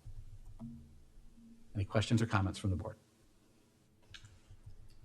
Questions, comments? One of the things that I appreciate in your comments just there was that although we're speaking about class size right here, that you referenced that each group is looked at in terms of not just the numbers in there, but what their academic needs are that year, what their social emotional needs are that year, and that what kind of supports you put in place are based on the individual needs of that classroom versus kind of this one size fits all. If you have this many students, it triggers this happening, when that might not be the needs of the students that are right in front of that teacher at that moment. And I hear those conversations happen very often, and that's part of that PLM model, part of that PLC model is that it's an ongoing discussion of what do the kids right here based on what they're showing us in data need right now. Where I wonder if we could do a little bit better is the communication to families on all that great work that's happening behind the scenes on meeting the needs of those kids in that classroom right now. Because I think that that's something that if you're not in education, you don't always see naturally. I think that's a very fair point. And one of the things with a different cohort that we did last year when we received some of those questions was once we had established those schedules in September, we did send that out. And we said, here's when you're going to see Mrs. So-and-so pushed into the classroom. Here's when you're going to see some of those things. And so I think certainly we can do that. I think sometimes one of the frustrations at this moment is that I can't be that granular and specific about who will be there and what will happen. And I appreciate both of you nodding and shaking your head, because as educators, we know that those things do evolve, and it's too difficult to commit to exactly what that will be until we can build the granular level of all of those schedules. And I promise you, our teachers wish that they could have built them a month ago too, but it really has to do with finalizing all of these pieces sequentially so that really we can build the schedules hopefully once and for all and not have to revise them several times before we even get to the first day of school. Right, and we wouldn't want to be building systems for the kids that are leaving us in the spring versus the kids who are coming in the fall, because their needs can change over the summer. That's why we do multiple rounds of testing to get that data too, of where in particular can we push them for those greatest areas of growth in where they are at that current moment versus outdated data or a decision that we made in the spring that doesn't meet their needs in the fall. Okay. think from my lens, thank you. I think the transparency, I know we see this every year at this time point, the transparency by school helps us because we can really monitor if we have concentrations. I think what we've seen historically is not so many concentrations. It does vary school by school of the ones that are hitting over targets at a point in time. The one question I had or comment really is, right, we have targets and we know that we'll have classrooms that are above those. And then on the slide after the numbers, we talk about something really important, which is if you go over the 28 or the 29, depending on the grade level, there's some sort of action taken, another meeting, additional supports, exactly what you both were commenting on.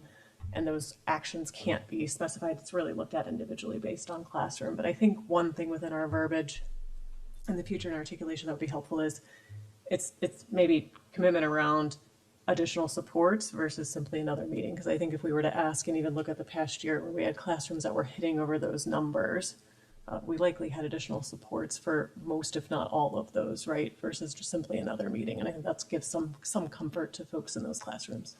I think what you're saying is fair, and it has been true in our recent practice. That verbiage comes from the class size target language. And so when, so I think that all kind of goes into, at some point, I imagine those will be revisited through some committee and working group work. And I think that's feedback we can take to that time.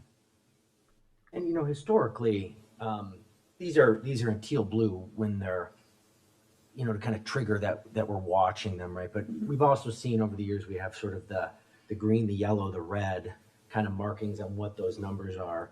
And for those of us that were around when we made this major change, when my kids first got into school, we were having class sizes over 30.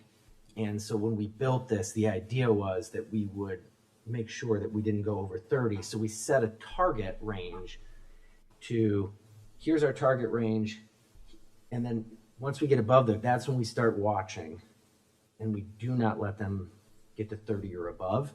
So I mean, we had only had it implemented though, 1 year before then we went into COVID. COVID was the second year we had the targets in place. Right. And then we've sort of dealt with the ESSER stuff after that. And now, you made a point, and this is kind of for the room because of, the budget conversation that we had. And when we get into comment later, unfortunately, that's not a dialogue moment like we have in the open hearing. So this process here, to me, does not look that different than it did a couple of years ago. There's always a handful of these in blue. The conversation that we have is then how do we take those 27s, those 28s, and make sure that they have the supports in place that they need. And that as you look, they're scattered all around. And then we usually have something in the budget so that in case, as you're watching, and you get a few more registrations in at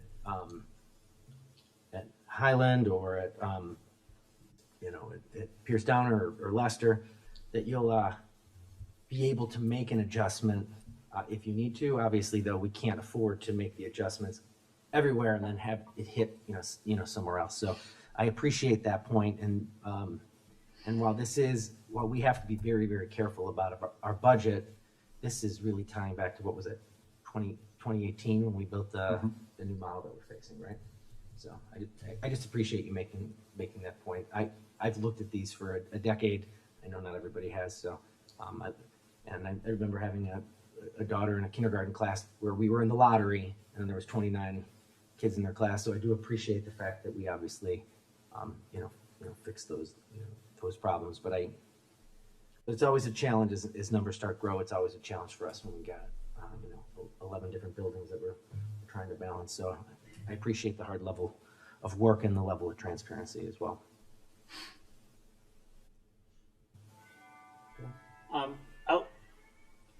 I love the theme music. Soundtrack. Anybody ever watch Hey Dude from back in the day? One of the things that I think Darren mentioned, some of the challenges that we used to talk about, and if you haven't been paying attention to board meetings for the last 7 years, you would not have known that we had combined classes between second and third grade or first and second. We had class sizes over 30. it is really healthy, I think, as a district that is a part of our history as opposed to part of our current. And so the class size targets that we set are part of 2 strategic plans ago. And we've tried to, at that time was a course correction for us as a district to get on the path that we are here at today. And it's, I just want to acknowledge that, Justin, you've been here for that entire journey, and it requires a certain level of significant commitment, not only from you, Kevin, your entire team, but also from the community to be on that journey with us of channeling more and more dollars as much as possible into student level classroom commitments to get from where we used to be to where we are today. And we can always do better, and we will always try to do better, but the progress is objective and very clear on how far we've come as a district to maintain our neighborhood school model and still be able to maintain class size targets at 80% or higher on what we decided in 2 strategic plans ago. And so consistently being able to meet that was a aspiration. We've been able to do that for every year for the last 8 years in our execution against that strategic plan. And so just wanted to commend, because it is not easy to do that across 11 buildings, across 13 buildings if you include the middle schools, given how quickly the enrollment can vary in any given year. And so it requires a lot of attention to detail. And so I very much appreciate that. It is, I agree with Member Thomas on when we have a certain classroom or a certain grade level that is above the target, that is your student, and that's when it becomes relevant for your particular situation. That would be true for me as a parent and any of us as parents. And so understanding, one, what you shared today on, hey, we've been doing this for a number of years. We're able to track achievement and growth numbers. It's really helpful to be transparent on that. And so I appreciate how transparent you've been on just looking at that data, but then also communicating what you found. And then what type of supports we put in. It's not just a talking point that we would do a meeting. It's not just a talking point that we introduce additional supports. We actually execute against that. And I've been on the board now for 8 years and been able to see how often we approve those types of supports when we notice that there are particular needs for a particular makeup of students. And so just want to commend the attention to detail across 13 facilities to continue to maintain our neighborhood school model, where we recognize things will fluctuate in any given community on any given year, and being able to keep up with that. So just wanted to name how important it is for me as a board member to recognize that we continue to execute against something that we agreed on almost a decade ago. I just wanted to make one comment on something that you mentioned when you were talking, kind of similar to what Karat was just mentioning about the looking at growth and achievement over time of some of those classes that we've had in the past that have historically been larger numbers and things like that. And you mentioned something in your discussion about how that's not the only thing that matters, obviously. Like the test scores are one thing in a student's education that matters. There's a lot of other things that matter besides just that. And that when we talk about like student-teacher relationships and, you know, social, emotional, behavioral needs, all of those things are equally important to their test scores and their achievement and their growth. But I think what you were mentioning in terms of, and what Katie was mentioning in terms of targeted supports that we put in place for individual students in an individual classroom, and we can address and attack those things. And I think we have seen it done successfully in some of these other classes where we identify where are their social and emotional needs, where are their areas where we can bring in additional adults, additional resource and support into those classrooms on a daily basis, strategically to meet all of those other important aspects of the student's education. And we've seen it done successfully, whether it's intervention support, instructional assistant support, resource teachers, librarians, whatever it is, where we can target support throughout the day so that we ensure that there are relationships, being created between students and staff in the building. We can make sure social emotional needs are being met and all those things. Is it always perfect? No, it's not. I mean, believe me, I wish we could have 100% every single year. That would have been a dream. But it's such a challenge as a board member and as the administration, as you all would agree, that, we wish we could have unlimited resources and be able to meet every single thing and provide every single thing we would all want for all of our students who are in these schools too. it's difficult. It's a challenge to figure out how to make it all and how to balance it. And I think we have seen examples where it has been successful and we have been able to make it work. And it's a continued effort, and there's always room for improvement. And we always have to continue to strive to do better with all of these things.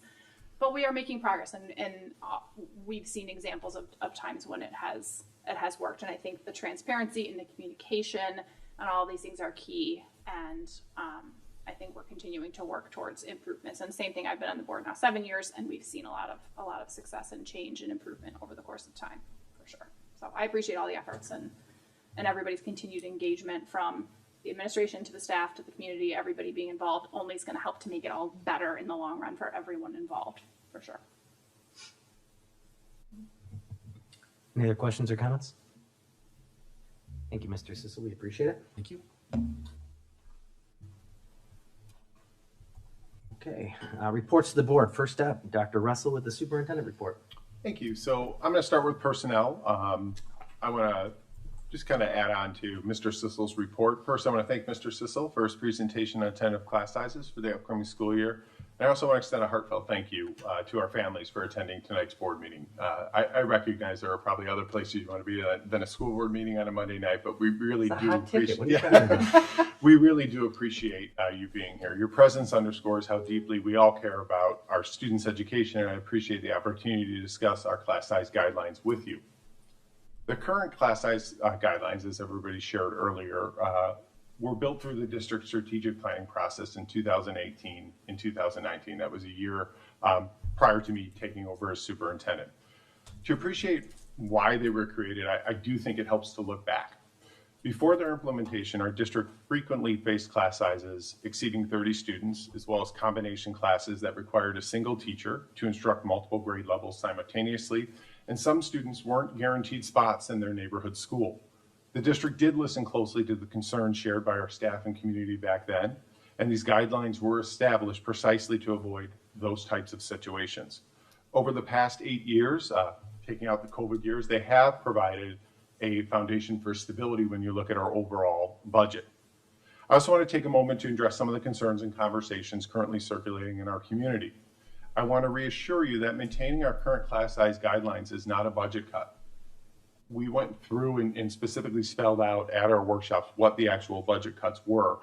This is part of our normal process every year that we go through. And if you look back every single June, we have this exact same meeting where we share the exact same type of slides. Over the past 2 years, the district has had to make difficult budget reductions due to external pressures that we talked about earlier. Proration of state funding for mandated programs like general education, special education transportation, and special education in general are really hitting the district hard. We expect next year for special education it to be all the way down to 51%. Transportation could be 71%. Special education transportation could be 61%. When you start to talk about millions of dollars, those things really do impact. We also no longer have access to COVID relief funds. Inflation has wreaked havoc on our budget. And we do have unique operational expenditures, like the IHC and other things that other districts don't have to face. While the guidelines themselves aren't a reduction, our overall budget is tightly constrained. Managing a school district budget is like putting together a very complex puzzle. The pieces are highly interdependent. If we were to deviate from these established guidelines at 1 or 2 schools, it would create a ripple effect financially that we can't replicate at all of the other schools. And so when we look at that, we have to take a look at all 11 of our elementary schools and how does this fit into all 11 schools so we can be equitable. The budget reductions that did take place were thoroughly reviewed by the district's financial advisory committee and discussed at several public meetings, and all of those materials are available for your review. The cuts that were done so in a manner that avoided direct cuts to students to the greatest extent possible, meaning that we didn't change these class size guidelines. These are the same guidelines that we've been operating under. We haven't raised or lowered them. Examples include, from our budget cuts, the elimination of and restructuring of several administrative positions, instructional coaching, temporary COVID positions, and overhauling transportation. We shared detailed information again several times throughout that process. Our community has also expressed a very powerful commitment to maintaining our neighborhood school model. a model that I fully support.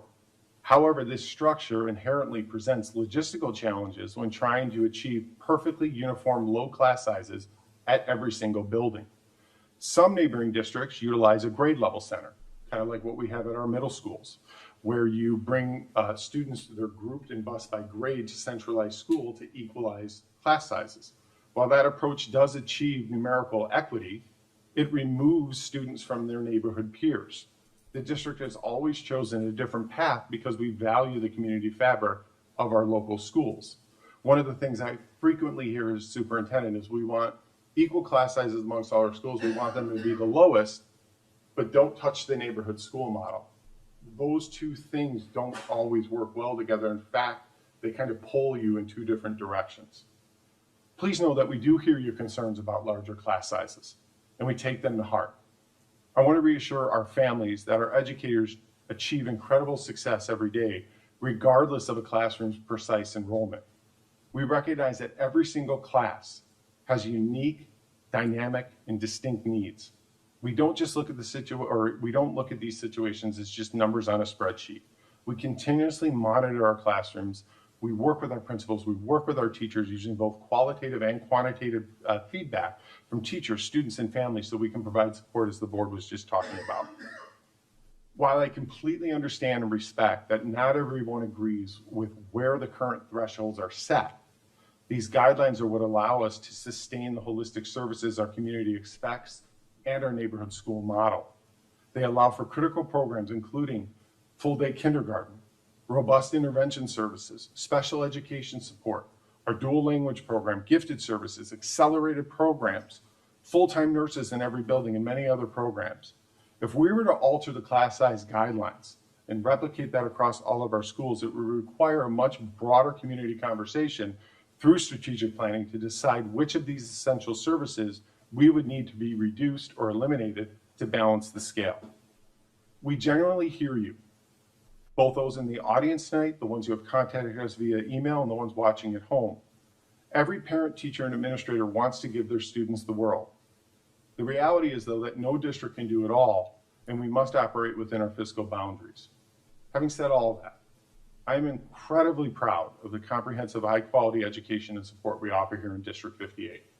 We're fully committed to partnering with our families, listening to your feedback, and closely monitoring our classrooms to ensure every student continues to grow academically, socially, and emotionally. This is not the last time we'll have conversations with families about classes. We'll continue to meet, we'll continue to listen, and we'll continue to work closely with the people in the classroom, which are the teachers and the building principals of the schools. That sums up my personnel section. Moving on to curriculum and instruction. Summer school starts next week with close to 275 students participating this year. The programming focuses on grade level instruction in math and reading to prepare students for the upcoming school year. The program includes 3 groups of incoming kindergarten students participating in the Leap Into Kindergarten, which sets students up for success as they enter District 58. We also run 2 art achievement enrichment classes for students grade 2 through 6, and we're looking forward to providing these summer opportunities over the next 3 weeks. It's hard to believe we're already at summer school, but here we are. In July, we will have a discussion about the future use of e-learning days in District 58. We always talk about PLMs in June, and then we talk about e-learning days. Over the past several years, due to construction, we haven't had the ability to have a traditional snow day. I can tell you anecdotally, I have heard a lot of feedback, in particular from our younger families, our families of students with special needs, that perhaps we need to rethink when we take a traditional snow day or when we take an e-learning day. That is a conversation we typically have every July. Our e-learning plan is still in place. We always have that option to do that. But certainly next month, I'll be looking for feedback from the board about when we do have to make those closure decisions, which model would you prefer, rather a snow day or an e-learning day. This is not saying anything negative against our teachers. They do a wonderful job with e-learning. Compared to what other districts offer for e-learning, I think we are well ahead. Our teachers always step up and they do a really nice job. That being said, though, there are significant concerns, in particular for our youngest learners, our kindergarten students, our preschool students, and special needs students. Dr. Harris, during his report in just a little bit, is going to update the board on our new food service program. So I'll save the finance piece of this. Technology. For the technology department, summer technology work is underway. An initial review of 8th grade Chromebooks is complete, and repair work will begin as soon as possible on these devices. We will continue to work to ensure that student and staff devices are ready for instruction in August. This includes an inspection of our collected iPads in addition to setting up new devices for incoming 2nd and 6th grade students. Additionally, pending board approval this evening, we'll be setting up another 100 new devices for our staff, and those are those MacBooks that are on the agenda tonight. For special services, just a reminder to our families who are participating in ESY or extended school year, that starts this Friday, June 12th. The program will run from 8 to 11. We did change that time by 15 minutes. We have communicated that out. The reason being when you have both ESY and summer school at the same building, if you don't stagger those start times, no one will get into the building on time. And so we want to make sure that we don't frustrate our families or make students nervous about being early to school. So Jessica and her team have communicated that, and we have made that change. For facilities, with school letting out this past Friday, phase 3 summer construction has begun. It began literally 5 minutes after the staff left, and they've been working all weekend to get the buildings ready. I want to thank Kevin Bardo and Jeff Newstaff for working very hard over the weekend to get everything moved out of the buildings so that the demolition can start taking place. As a reminder, our phase 3 schools are El Sierra, Bel Air, and Pierce Downer. We're also going to be going back into our phase 1 schools to install the kitchens. Phase 2 school, their kitchens were done last summer. At Pierce Downer, this is an important update for the Board of Education because ComEd has always been a struggle to get the transformers delivered and then hooked up. I'm proud to report that the ComEd transformer has been delivered to Pierce Downer. In fact, if you drive by the school, you can see it. It's already in, and we're just waiting for the hookup from the old power to the new power. That is a key milestone in what we're trying to do here. Electrical, if you've been on the board for a while or been listening to our meetings, that has been really challenging. And so we're grateful to our construction partners for making sure that those all got up and running. That concludes my superintendent's report. Thank you. Questions or comments for Dr. Russell? Fantastic. That brings us to the monthly business and treasurer's report. Dr. Harris.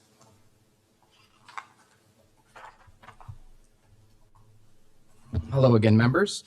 First, I'd like to discuss the year-to-date report, which is included in your packet. We are 11 months out of 12 through our fiscal year 2026, with the fiscal year wrapping up this month on June 30th. A couple things that we're watching very closely I'd like to draw the board's attention to. On the revenue side, there are certain pieces that look like they're low. I noticed specifically lunches, which is in the educational fund, other purchase services, and also everything on the federal side. You have to remember on those items that those are all reimbursements. So if your federal revenue is low, that means your expenditures are low too. So there's an offset there. So that's not anything I would be particularly concerned about. The one piece of revenue I think is the biggest piece would be your state revenue for special education. That's coming in lower than we expected. Part of that has to do with proration. So that's something that we need to be thinking about as we look to set a budget for fiscal year 2027. On the expenditure side, I think salaries and benefits are moving in the right direction. I think that everything, with the exception of educational funds, the purchase services there, I think generally speaking, our purchase services and our supplies in education and in O&M are looking pretty good. And so when I see things, we've talked about our educational fund other, which would include SACID and private facility tuition. That one we're significantly over budget. I think we're going to be able to make up for that with our savings on the purchase services and the supply side. I think transportation is looking very good. That's and no small thanks to the work that largely Michelle Kovar has done to find efficiencies in our transportation program, and so that's going to be something that also will help bail out the excess spending on the special ed tuition side. So it's one more month to go. I'm not expecting any huge surprises, but I think we're looking pretty good. But we will be able to update you more fully after the fiscal year closes at the end of this month. So before I move on, a couple other quick items. Are there any questions on the year-to-date report? Nope. Okay. I wanted to give the board a cash flow update. It has come up already this evening, but the Board of Education and the school district in general received a deposit of property taxes of $30 million on Friday. And to put this in perspective, we received about a third of our operating revenue in the last month of our fiscal year. So this should underscore why we need these fund balances to begin the year to be large and healthy and strong, because we get so much of our revenue very, very late in this cycle after we've spent most of it. But we did survive May thanks to the arbitrage profit that we have sitting in an investment account. We were able to transfer some of that over to our operating account, our checking account, in order to make payroll and accounts payable. The amount we needed was about $800,000. That does not mean that $800,000 should be our target. This is a good year. So in a year when things don't go on our way, in a year when maybe the state starts cutting one of the mandated categorical payments, which they have done in recent memory, these are the good times. So this is why I'm constantly harping on why we need to build up our fund balances, because in a good year we only need $800,000, but in a bad year it could be millions. So we have a lot of work to do to be able to build that up. We are on our way, as Dr. Russell kind of explained our three-prong approach earlier in this meeting. And as he also alluded to, we've discussed it at previous meetings, we did have our RFP out for food service. It was a lengthy process. That work was spearheaded by Michelle Kovar, and I thank her for that. And I also thank Jeff Newsat, who sat on the committee. But we had a number of proposals from well-known vendors in the DuPage and Greater Chicagoland area, and we arrived through the scoring on our rubric. We arrived at the conclusion that Whitson's Culinary Group is the vendor we're going to be recommending to the Board of Education. Unfortunately, this is a very long and arduous process, and what set us back was that after we got everything calculated and after we did all our appropriate communication with the vendor of choice and also the other vendors who we did not select, there is an approval process through the State Board of Education that added some time, and it wasn't until this morning that we finally got the okay to bring it to the Board of Education. But by that time, with the Open Meetings Act, it was not possible to add an agenda item to this meeting. So we will bring it to the July meeting for your approval. And we've already discussed with Whitson's. We met with them today to have kind of a kickoff meeting. They are absolutely fine with that. And the work will go on unimpeded, but we just look forward to bringing this to you for your approval in July. Fantastic. Thank you. Questions or comments? Thank you. Appreciate it. All right, on to the committees. Policy Committee has not met since the last meeting. Neither has Legislative or the Financial Advisory Committee or the District Leadership Team. But the Health and Wellness Committee did meet on May 23rd. Member Bernard. Excellent. We actually met May 28th. That meeting, just a reminder, we had gone out and had interviews with two different providers for both medical and pharmacy, Aetna and Blue Cross Blue Shield. Received presentations for them post-meeting, prior to the one early in May and before the one on May 28th. We received the financial analysis back that did show a savings with switching providers over from Aetna to Blue Cross Blue Shield. So the committee discussed that. Really the content of that meeting was not only looking at the financials, but looking at the network disruption analysis, right, and the impact that it could have on the members, employees particularly, and staff. And it really looked like really limited, I'd say, impact analysis. Looked at those numbers, not only claimants, but size amounts at those providers. And so the committee members unanimously agreed to recommend a change in providers for both medical and health over to the Blue Cross Blue Shield plan. Thank you very much. Questions or comments? Member Bernard. I know that whenever you change an insurance plan for your employees, there's a level of communication, and Ryan, do you mind walking through, or maybe you can walk through what the communication protocol looks like? Yeah, actually, I'm going to turn over to Greg because he's on the health and wellness, and I can add in anything. Yeah, so this is not new to the district. The last time we did this was 10 years ago, but it has been a long time. And so a lot of people who work here currently have not seen a change in our PPO network.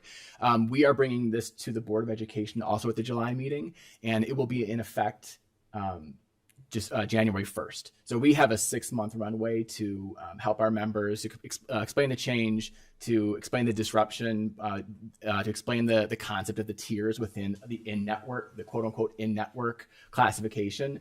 And that's something that we begin doing in the late summer and fall months and before open enrollment begins in November. Thank you. Any other questions or comments? Fantastic.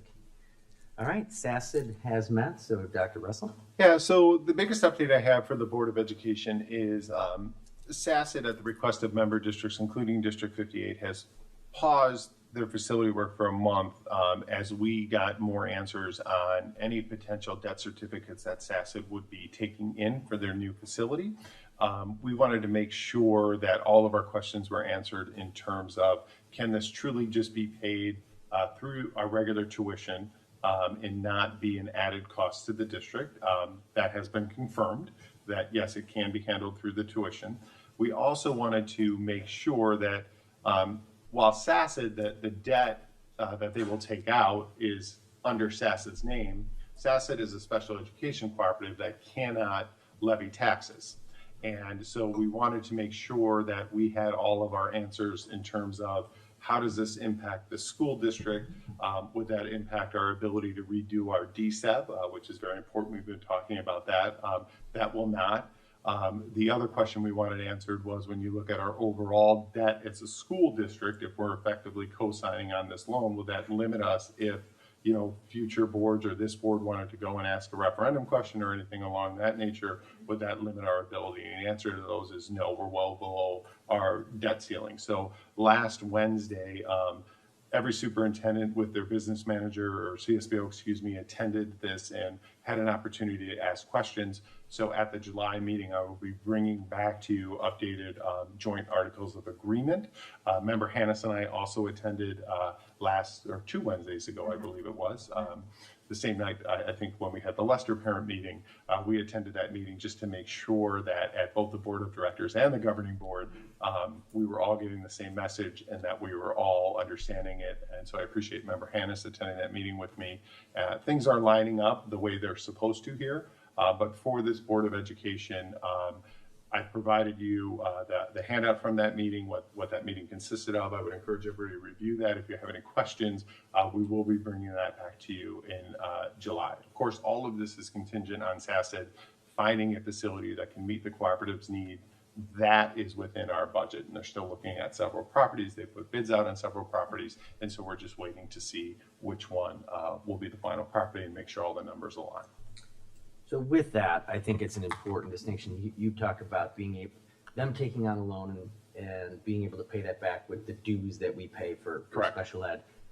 You're expecting, it's important to note that we're not expecting a big spike in our fees. It's important, obviously, we've been talking about budget here today, making sure, and special ed funding from the state of Illinois has not been being reimbursed to us in the way that it should be, with high levels of proration. You ran over those numbers a little bit earlier. They get more and more shocking every year. So making sure that we have stability in those costs for us is going to be incredibly important, and something that we need the two of you guys to continue to advocate if they are going to take on debt, because that puts us at a level of risk just because of the way that cooperatives work. Correct. I can assure you, I think the executive director would probably echo this. I have asked the most questions and have been verifying that, because what we can't do as a district is be in a position where we're limited with some of our financial options, but also paying more than we currently are. And of course, your costs are going to go up incrementally every year with inflation and things like that. But we are not anticipating, nor will the board of directors recommend to the governing board, that we make any changes if those costs are going up, because the option still exists for the status quo as well. But with what SACID is looking to do, instead of being a renter and being a property owner, we believe, based on everything that we're looking at, that the overall burden on SACID will be less. And so you could actually see everything holding flat, or maybe even a slight decrease. We still have to make sure, just like we do here with our capital policy, that there's enough money to maintain a facility. But we are looking at all those numbers, and everything is looking good right now. Yeah, because I know we're only, I know that our district is known for pushing back a lot in SACID and asking a lot of questions, and we really, really appreciate that. Special ed is becoming a bigger and bigger expense for school districts all around the world, and then DuPage County is no exception to that. So making sure that we can maintain our current expenditures is going to be incredibly important, especially with all the general risks that I think we see happening here in the state of Illinois. And I think equally as important, making sure that our students that we work with the cooperative on don't see any less of service either. And that's something that's very important to us too. Appreciate that. Something, Darren, at that meeting that I was at, where it was several times multiple people on the governing board, which is board members from all of the member districts. Multiple people brought up the concept of asking essentially what you're asking right now. What is this going to mean for our tuition? Is that going to change things? And we were reassured by several different people that this is intended to be essentially what they kept calling a cost neutral solution. They were not looking for increases. They were looking to be able to do what they needed to do to improve SAS's facilities but staying within the budget and the box that's already been created and established for tuition rates and things like that for member districts. So, okay. And one of the advantages long Thank you. term is we talked about long-term solutions. Now this will likely be 15, 20 years down the road. One of the nice advantages, instead of SASA throwing all this money into rent, is once that building is paid off, depending on the length of the debt certificates, whether that's 15 or whether that's 20 years, then you will see a significant decrease in special education tuition, which will help all the members. I'm going to be careful about banking on that, but hopefully it means that, as that falls off, if they have other things to do, they've got a little bit more wiggle room. And I know, and I appreciate your, the discussion is really happening in that room, because obviously you're going to be the one that votes on it on our behalf. And that was sort of the promise when this all started, and you want to make sure that doesn't get lost in the shuffle. So I appreciate that. Any other questions or comments? Anything else, Member Hannes, about that meeting? no, I feel like that was a good synopsis. Fantastic. All right, we have no discussion items tonight. That brings us to public comment. I'm going to read the formal part here first. This is an opportunity for members of the audience to share public comment with the board, but is not intended to be a time for members of the public to enter into a dialogue with the board. Issues raised during public comment may be added to future agendas or addressed by administrative staff as appropriate. The board has allocated 30 minutes tonight for public comment. We ask you to keep your comments to a 3-minute limit to allow everyone to speak. My assumption, though, is looking at the crowd, is I'm going to have a lot more cards than I typically do. So what I'm going to ask here is I'm gonna try to open up here and not lock into the 30 minutes, but I'd really ask you guys to keep it to the 3 minutes. I know it is a challenge that we can't enter into a dialogue, and I just want to appreciate, we've been receiving a lot of emails, and we've been allowing the administrative staff at this point to drive most of that, because they have been the ones working inside the numbers as opposed to us. But this is a great opportunity for us to hear directly from you as well. Typically, the board members may have some time after the meeting. We do have a closed session today afterwards. So we may have a couple of minutes after the fact, and we can always follow up later. But I just wanted to address that out. I'm opening all these up, and let me...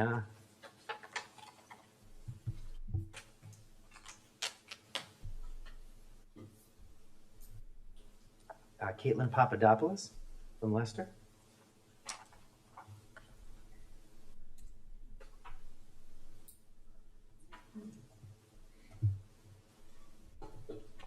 Good evening. Good evening. My name is Caitlin Papadopoulos. I'm at 136 West Traub in Downers Grove. I have 2 students at Leicester, one that will be directly affected by the proposed changes in the classroom sizes. Obviously, there's a lot of people here that feel very strongly about it, and I'm certainly one of them. I know that the increased classroom sizes are going to have a direct impact on my child and every one of her classmates' education, and I would ask that, at the very least, that just a pause is put on this in order to find other solutions, and that the classroom size adjustment isn't a permanent solution, it's a Band-Aid to a long-term fix that needs to get changed and addressed. With that, that's all I have to say. So Thank you very much. Appreciate it. Mike Harm.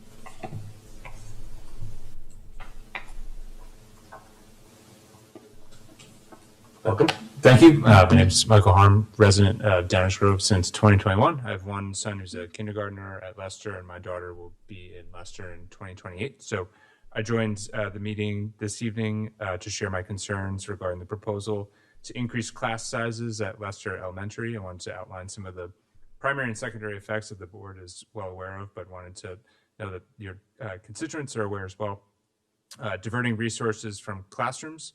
Districts is currently absorbing an estimated $1 million in annual unreimbursed transportation costs from the interim housing center. While the IHC and its students deserve full support, these unfunded mandates are actively pulling vital funding away from core educational programming and classroom resources. Concerned about the degraded learning environments and less attention, so larger class sizes inherently mean less individualized attention for every student, making it incredibly difficult for teachers to provide the necessary interventions or enrichment opportunities, as well as increased resilience on screen time being a detrimental secondary effect. Parents are rightly concerned that the overcrowded classrooms will lead to increased reliance on screens and passive learning time to manage larger groups, which affects learning comprehension and critical thinking skills development.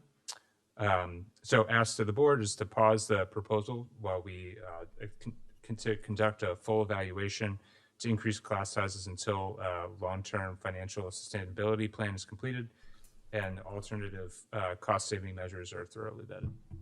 Thank you very much. Appreciate it. Randy Messina. Oh, okay. Thank you. Melissa Kaplan.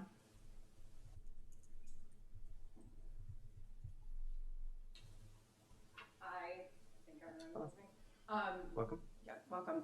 Melissa Kapheim. I'm also from Leicester, as everyone else probably is from here. So I just had a couple of things that I wanted to look at. So one is about the academic spring data that was shared. For many of those, although it was very hard to see on the screen and you could think about presenting data differently, but it was 0.07.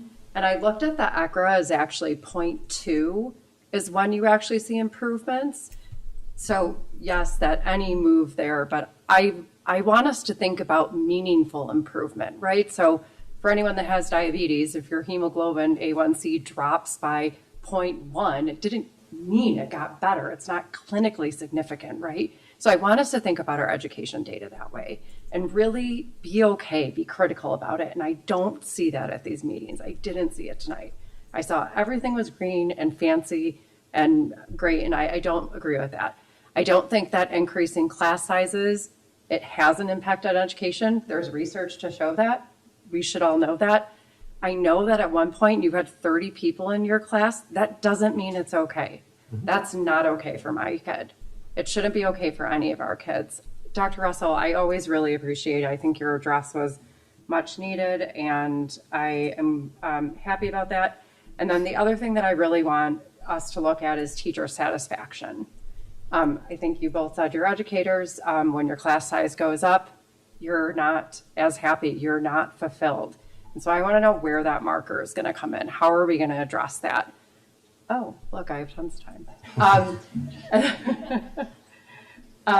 And you heard concerns about iPads. You know, for anyone that has kids, when you're busy and got to do stuff, what do you turn to? The iPad, right? Here's my phone, I got stuff to do. That is going to happen, and our education is going to suffer. So how are we going to deal with that? What are you going to give? And I also heard, you know, that this has nothing to do with budget cuts. I would like us just to admit that it does. If it didn't, we would listen to this whole audience and we'd pause and not put it into effect. So, you know, let's just be honest. It has to do with budget cuts. And I know we can say it doesn't, but if it didn't, we wouldn't do this. And then last, and I am looking at my time, is that I want to know what the guarantee is for us to get extra resources.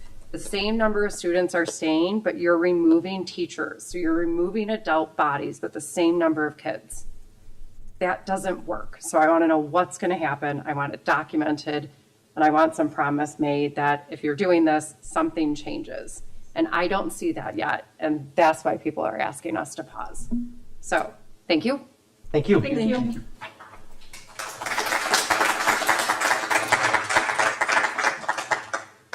Cindy Matthews.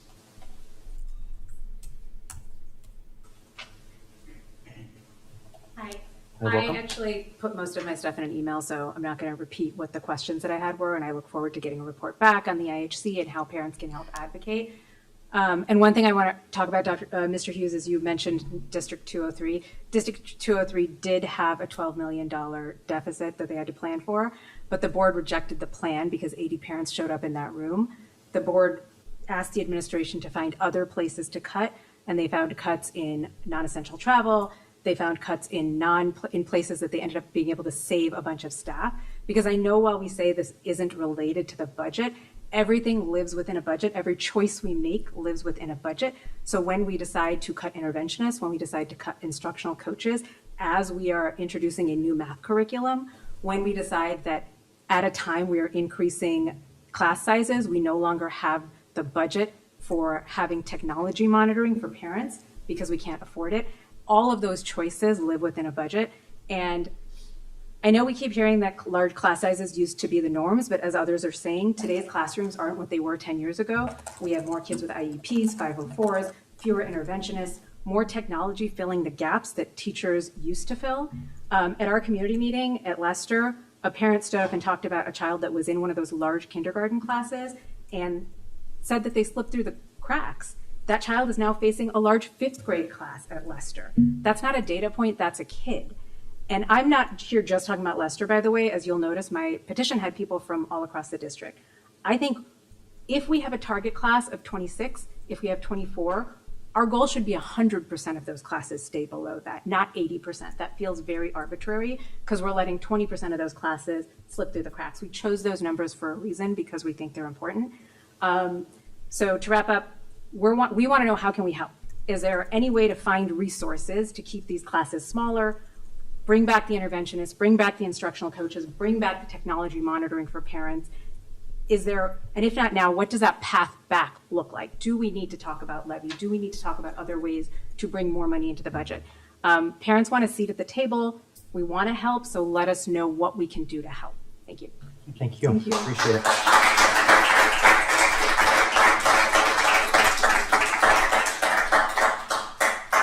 Mike and Val Smetana. I'll have to go home. Okay. Not here. I'm not here to talk about Leicester. So I was one of the things on the survey. You guys talked about gifted and accelerated curriculum. Mm-hmm. So strategic plan, I was a part of it, not on the curriculum portion, but objective 1.1 and 1.5. So 1.1 is that District 58 will set high expectations for all learners, designed to meet their individual needs.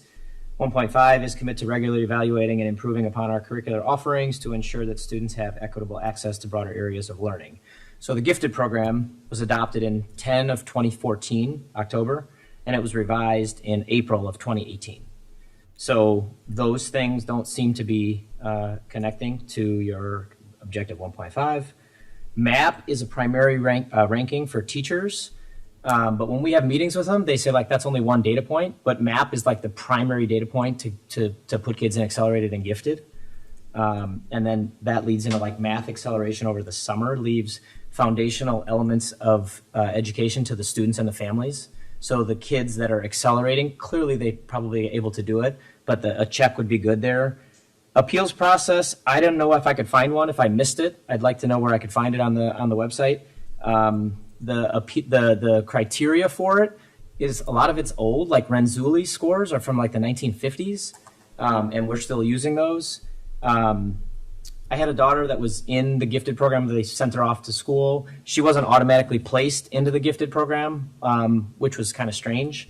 The teachers' recommendations weren't taken into consideration. So then we get to the 7th and 8th grade. I'm almost done. We get to the 7th and 8th grade, and it's a combined class. So like this year, they had an 8th grade group, and they were teaching at 10th grade Common Core standards. So you have 7th grade going up 3 grade levels, which doesn't seem to make a lot of sense. Next year, they're going to be teaching it at they're going to go backwards. So the 8th graders will be learned at 9th grade Common Core standards, and the 7th graders will obviously benefit from that. So it's just like a really strange dynamic in the ELA class. And then the grade level standards, they need grade level standards. So like if the 7th graders are learning at 7th grade or 1 grade level above, not 3, it's really challenging. There's there's a minimal amount of reading in some of these ELA classes, which is important. That's on the MAP scores. And then I don't know the answer to this because I'm not at Herrick, but I don't know if the rubrics are uniform across the district, but there should be very specific rubrics for the gifted and accelerated kids, and they should be like specific based on feedback for the standards. So that's what I have. Thank you. Thank you. I appreciate it.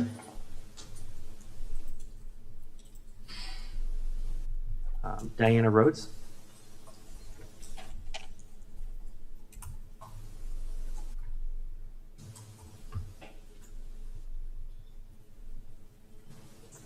Hi, Hello. I'm Diana Rhodes. I live in Pierce Downer, but I'm a retired Lester teacher, and I currently still sub there. And my grandkids are students there, going to be directly affected by this squishing of the grades. I want to mention that I think at the last board meeting, Mr. Sissel said that the grade level numbers, he wanted to be equitable across the district. And when I looked at those numbers, most of them are in the 18 to 22 student range. And of the 14 that are going to be big, 5 of them are at Lester. I've spent time in all 7 of those classrooms, and I really, really hope that you can find it to do best by the kids and leave the class sizes small. I know that numbers vary across the district, but having taught since 1980, having a class of 15, having a class of 34, no lie, there's a huge difference when you have lower numbers and when you have higher numbers. It's just better for everyone all around if the numbers are as low as they can be. I know in the past couple of years that there's been a decrease in the number of aides. You know, this year now instructional coaches are not going to be around for their help, which I hate to see that too. I'm glad you're taking into account how many IEPs and 504s are in the classroom, but there are also kids who are accelerated, who in a larger setting will still not be able to be addressed as they should be. The time when you have a large group of kids is just physically not there. And I really hope that you're going to decide to do best by the kids. I understand budgets and all of that stuff, but I really hope we can decide to do best for the kids and keep the classes as small as you possibly can. Thanks. Thank you. Thank you.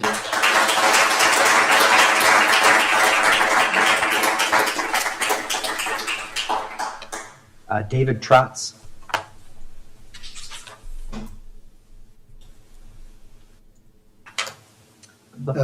Good evening, Board. My name is David Trotz. I have 2 kids that go to Henry Puffer, a son that's going to 3rd grade and a daughter that will be going in the kindergarten this year. So she'll be affected by the reduced class sizes. So I just want to say this was my first meeting here, and I was really fascinated by the presentations that you guys gave. It was really informative.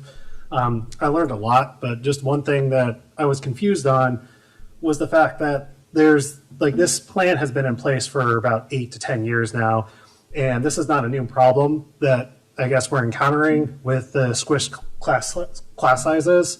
So what I was looking for is that there's been situations and plans for things that when the class sizes are this big, but there was no specifics given during the meeting on what the plans are, and I'd like to see more transparency with that, because I think that would at least give us a little bit of, it would calm our fears a little bit. So in Henry Puffer, we had 2 kindergartners teachers this year. Now it's going down to 1. So I'm wondering how she's going to handle the increased class sizes now.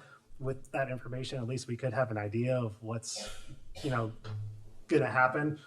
So as a lot of other members have said too, we don't want to rely on screens. So that just, more information would just be welcomed. So thank you so much. Thank you. Appreciate it.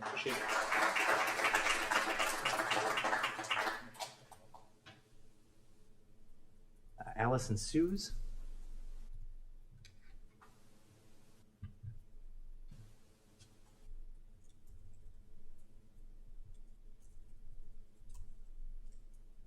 A little too much like court, and I'm a retired litigator. My name is Allison Sues. I am a Lester parent. I have a son going into first grade and a son going into third grade. And I won't take up too much of your time, but I do just want to reiterate the concerns that I have, and I know a ton of parents have, about the third grade class reducing down to 2 classes of 28. These are kids that have been used to 20 kids or 19 kids in their room. That's the learning environment they're accustomed to.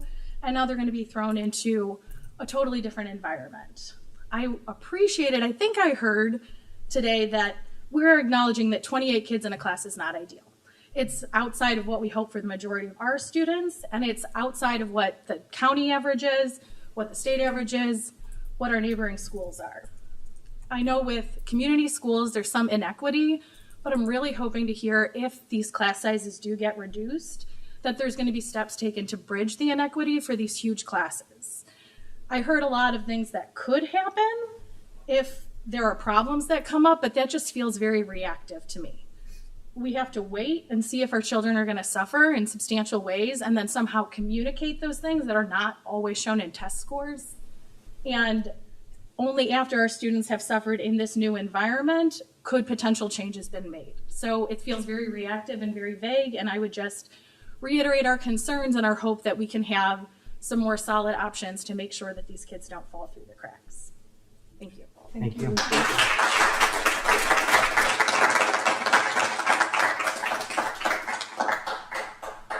Amanda Poplava. Was I close on that? All right. Work. Better than most. Amanda Poplava, 4935 Pershing Avenue in Downers Grove, obviously. I have a third grader, an incoming kindergartner, and we'll have an incoming kindergartner after that. I appreciated Mr. Sissel's presentation. I learned a lot about the challenges that are faced with these class sizes. And I understand that it's not a one-size-fits-all solution, that you need to look at specific student-identified needs, which makes sense for, grades 1 through 5, where the teachers can talk to each other, you have MAP scores, you have an idea of what the needs are of the students. But for an incoming kindergarten class, you really don't know what those students' needs are. It's their first time going to school. It can be a really tough adjustment. So I'm just concerned about how quickly their specific student identified needs will be identified, and then how those supports will be implemented in a timely manner to get their education started off right in kindergarten. Thank you. Thank you. Thank you.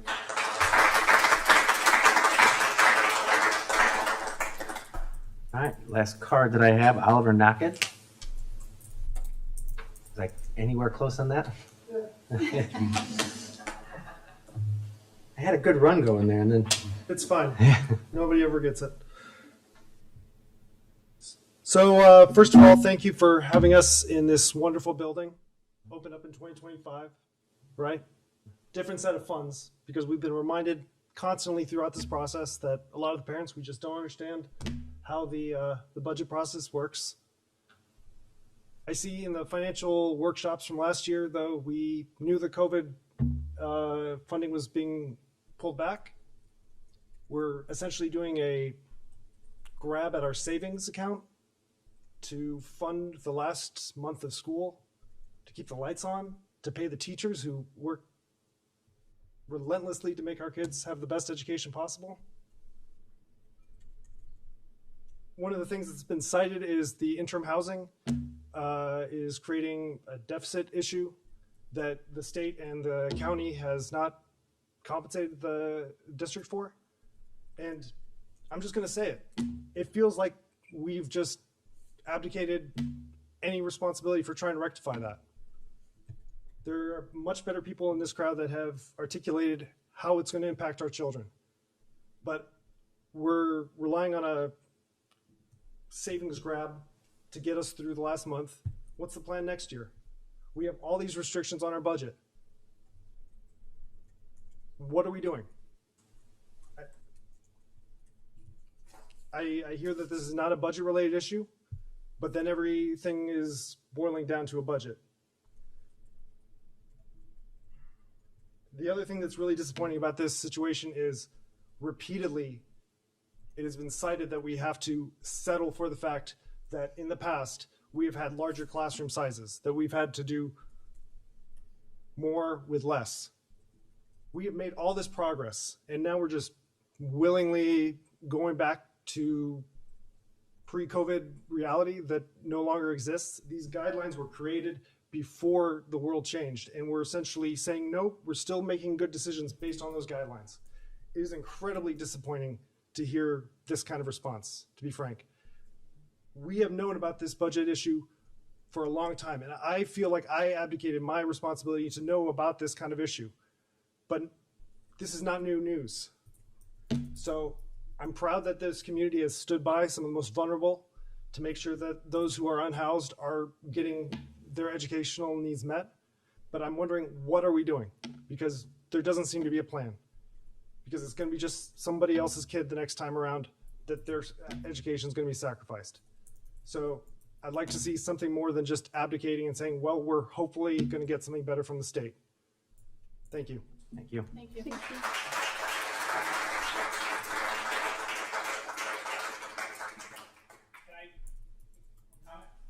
You may. Please restate your name and your attendance area. So Ray Messina, 4407 Highland. Just reiterate, to bring this home, right? I think the ask today is pretty clear. It's to pause. I'll remind you again, long-serving city councilman for many years, like remember the people that put you in that seat? I think they've been pretty clear, right? Like there's an ability to pivot. You are being asked to pause. I think it's pretty clear that while you guys have communicated well tonight, especially Mr. Sissel as well, like there's massive concern, right? I personally would just, again, to just reiterate, if there's an opportunity to pause, to get your constituents' feedback, to have more workshops, I really believe that would go a long way for us. I think I speak for everybody in that we understand if we say budget cuts, we get that. Just help us understand, as my kid says, help me understand the why. And sadly, my employees sometimes, like, tell me the why, right? And I don't know if it's clear. So I'm just hoping that. And then I would say the last point is, from a public comment perspective, having served for so long, like there's the ability to move it up in the agenda. I know of at least a couple people in the room that have had to get babysitters. So ideally in the future, if we don't have to stack the agenda, that'd be ideal. And if you can move public comment up, I think a lot of us would appreciate that. So thank you. Thank you. Thank you. Thank you.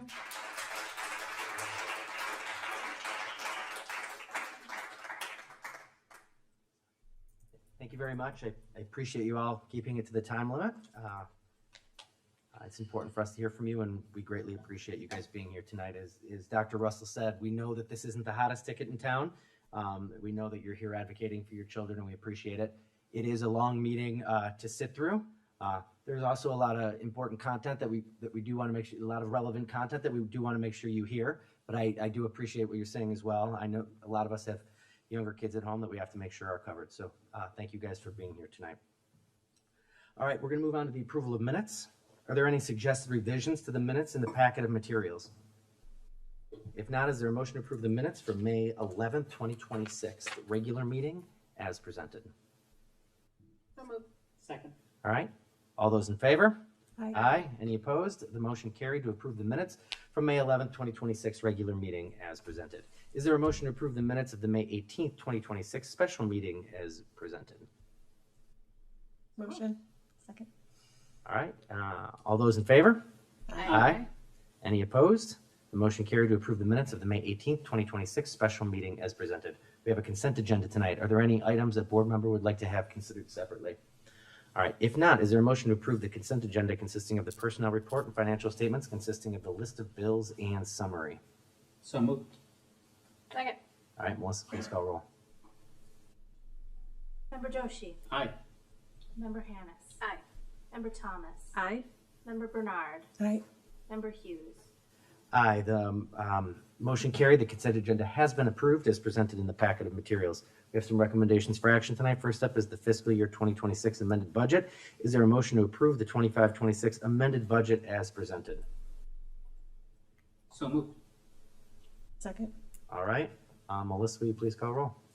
All right, is there any more discussion? We already had the hearing, but is there any more discussion on the amended budget? Okay. 26 budget, no. Yeah. All right. Yeah, Melissa, please call roll. That was made by Member Doshi and seconded by Member Bernard. Member Doshi. Aye. Member Hannis. Aye. Member Thomas. Aye. Member Bernard. Aye. Member Hughes. Aye. The motion carried to approve the 25-26 amended budget as presented. It's that time of year to renew our surety bond for the treasurer. Is there a motion to approve the renewal of the surety bond of the treasurer? So moved. Second. Any discussion? Melissa, please call roll. Member Doshi. Aye. Member Hannis. Aye. Member Thomas. Aye. Member Bernard. Aye. Member Hughes. Aye. The motion carried to approve the renewal of the surety bond of treasurer.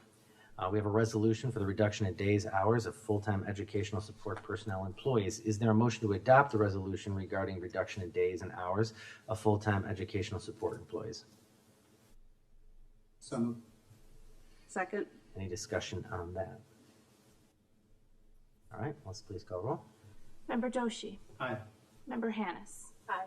Member Thomas. Aye. Member Bernard. Aye. Member Hughes. Aye. The motion carried to adopt the resolution regarding the reduction in days, hours of full-time educational support personnel employees. We have up the resolution regarding the reduction in day hours of part-time educational support personnel employees. Is there a motion to adopt the resolution regarding the reduction in days and hours of part-time educational support personnel employees? Motion. Second. Okay. Any discussion on that? Melissa, please call roll. Member Bernard. Aye. Member Doshi. Aye. Member Hannis. Aye. Member Thomas. Aye. Member Hughes. Aye. The motion carried to adopt the resolution regarding the reduction in days and hours and part-time educational support personnel employees. We have a resolution for the honorable dismissal of educational support personnel employees pursuant to section 10-23.5 of the School Code of Illinois, 105 LCS 510-23.5. Be it resolved by the Board of Education of the Downers Grove Grade School District 58, DuPage County, Illinois, that the educational support personnel employees listed in the resolution attached under item 18E of tonight's agenda posted on board docs shall, or actually it's board book. Board book shall honorably be dismissed and not reemployed for the 2026 through 2027 school term because of the decision of the board to decrease the number of educational support personnel employees employed. So moved. Second. All right, any discussion on that? All right, let's please call roll. Member Thomas. Aye. Member Bernard. Aye. Member Doshi. Aye. Member Hannis. Aye. Member Hughes. Aye. The motion carried to adopt the resolution regarding the honorable dismissal of the educational support personnel employees. We have a press release issue 121 policy updates. Is there a motion to adopt the press updates and press issue 121 as presented? So moved. Second. All right, any discussion? Melissa, please call roll. Member Hannis. Aye. Member Thomas. Aye. Member Bernard. Aye. Member Doshi. Aye. And Member Hughes. Aye. The motion carried to adopt the policy updates and press issue 121 as presented. We have a resolution of nomination for membership of the Downers Grove Plan Commission. Is there a motion to adopt the resolution of the nomination for membership of the Downers Grove Plan Commission? So moved. Second. All right, any discussion? Just thank Steve for his service. Yeah. It's the way to nominate someone when they're not here. I appreciate that. Well, this one technically, yeah, this one. This one he's coming off and But- at 99's turn. Yeah, so we alternate years. So this one is, remember, Olchek just served his full year, and now it'll be 99's full year, and then after that, I would be back to District 58. And there is a lot going on in the Planning Commission here in Downers Grove right now, so I still encourage everybody on this board to keep an eye on that. So, all right, Melissa, please, all right, that can be a, yeah. All those in favor? Aye. Aye. Any opposed? The motion carried to adopt the resolution for nomination for membership of the Downers Grove Plan Commission. We have a staff MacBook purchase. Is there a motion to approve the purchase of 100 MacBook Neos from Apple for a cost of $49,400? So moved. Second. Any discussion?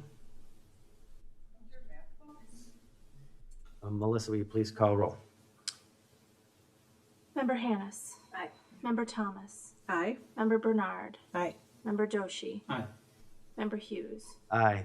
Motion carried to approve the purchase of 100 MacBook Neos from Apple for a total cost of $49,400.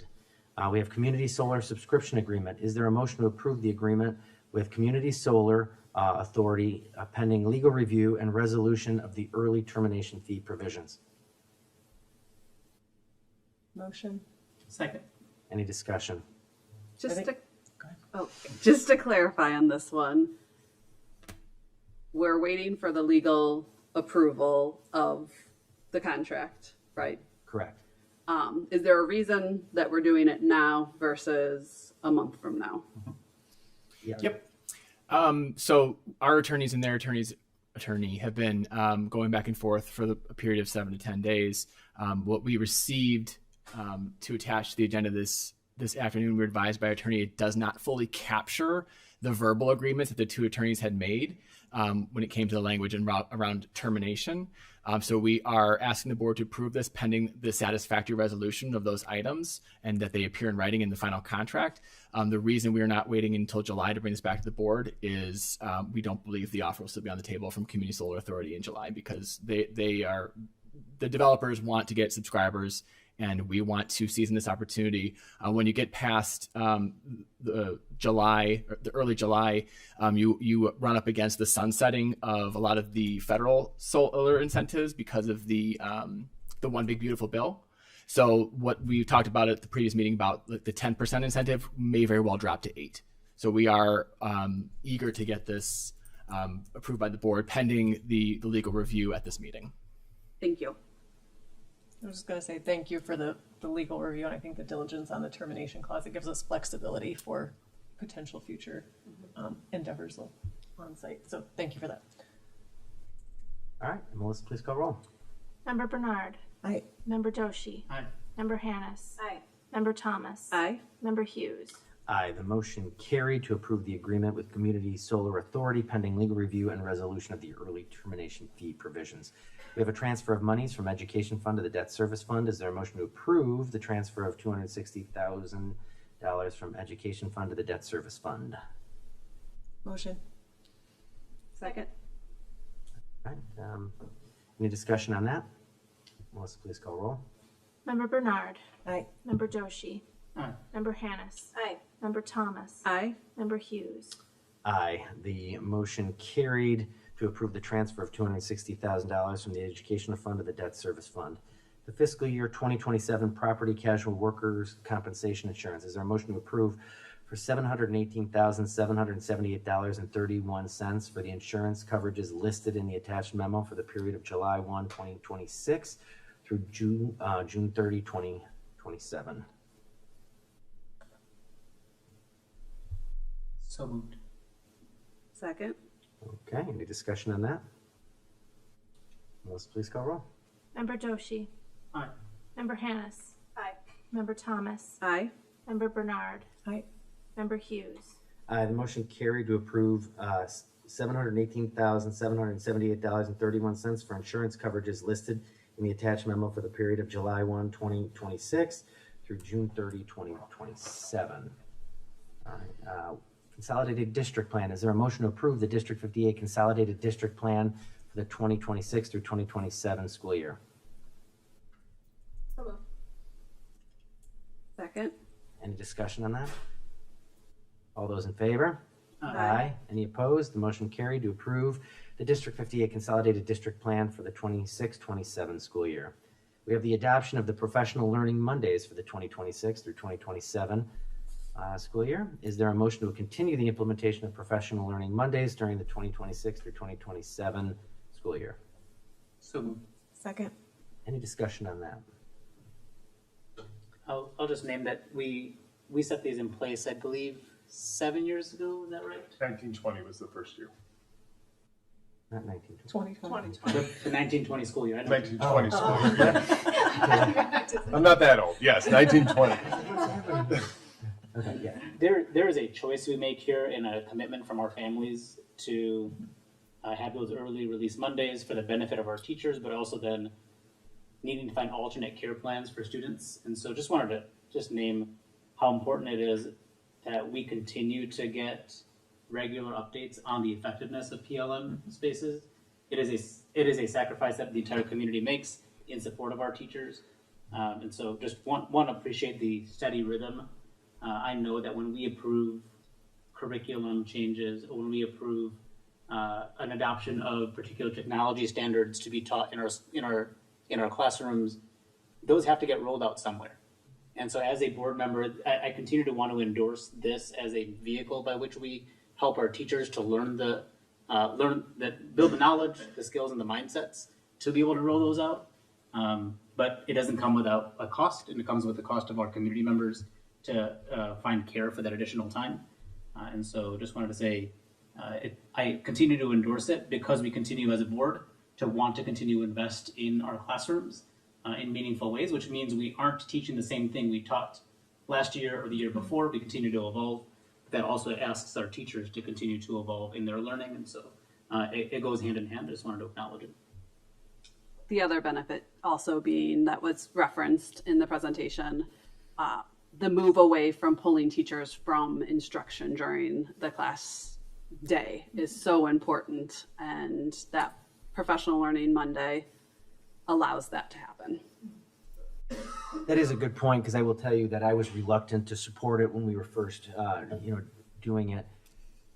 But I was seeing a lot of time with teachers out of the classroom when my kids were very little, and so that was a promise that it took a year or two to start seeing that actually take, but has been a nice addition. I think one of the things that we've been working on real hard over the last couple of years is to make sure that our kids are we're maximizing the time that they're in front of their teacher, and so it was a hard decision, but I think in the end, well worth it. And I think very good point, Vice President Doshi.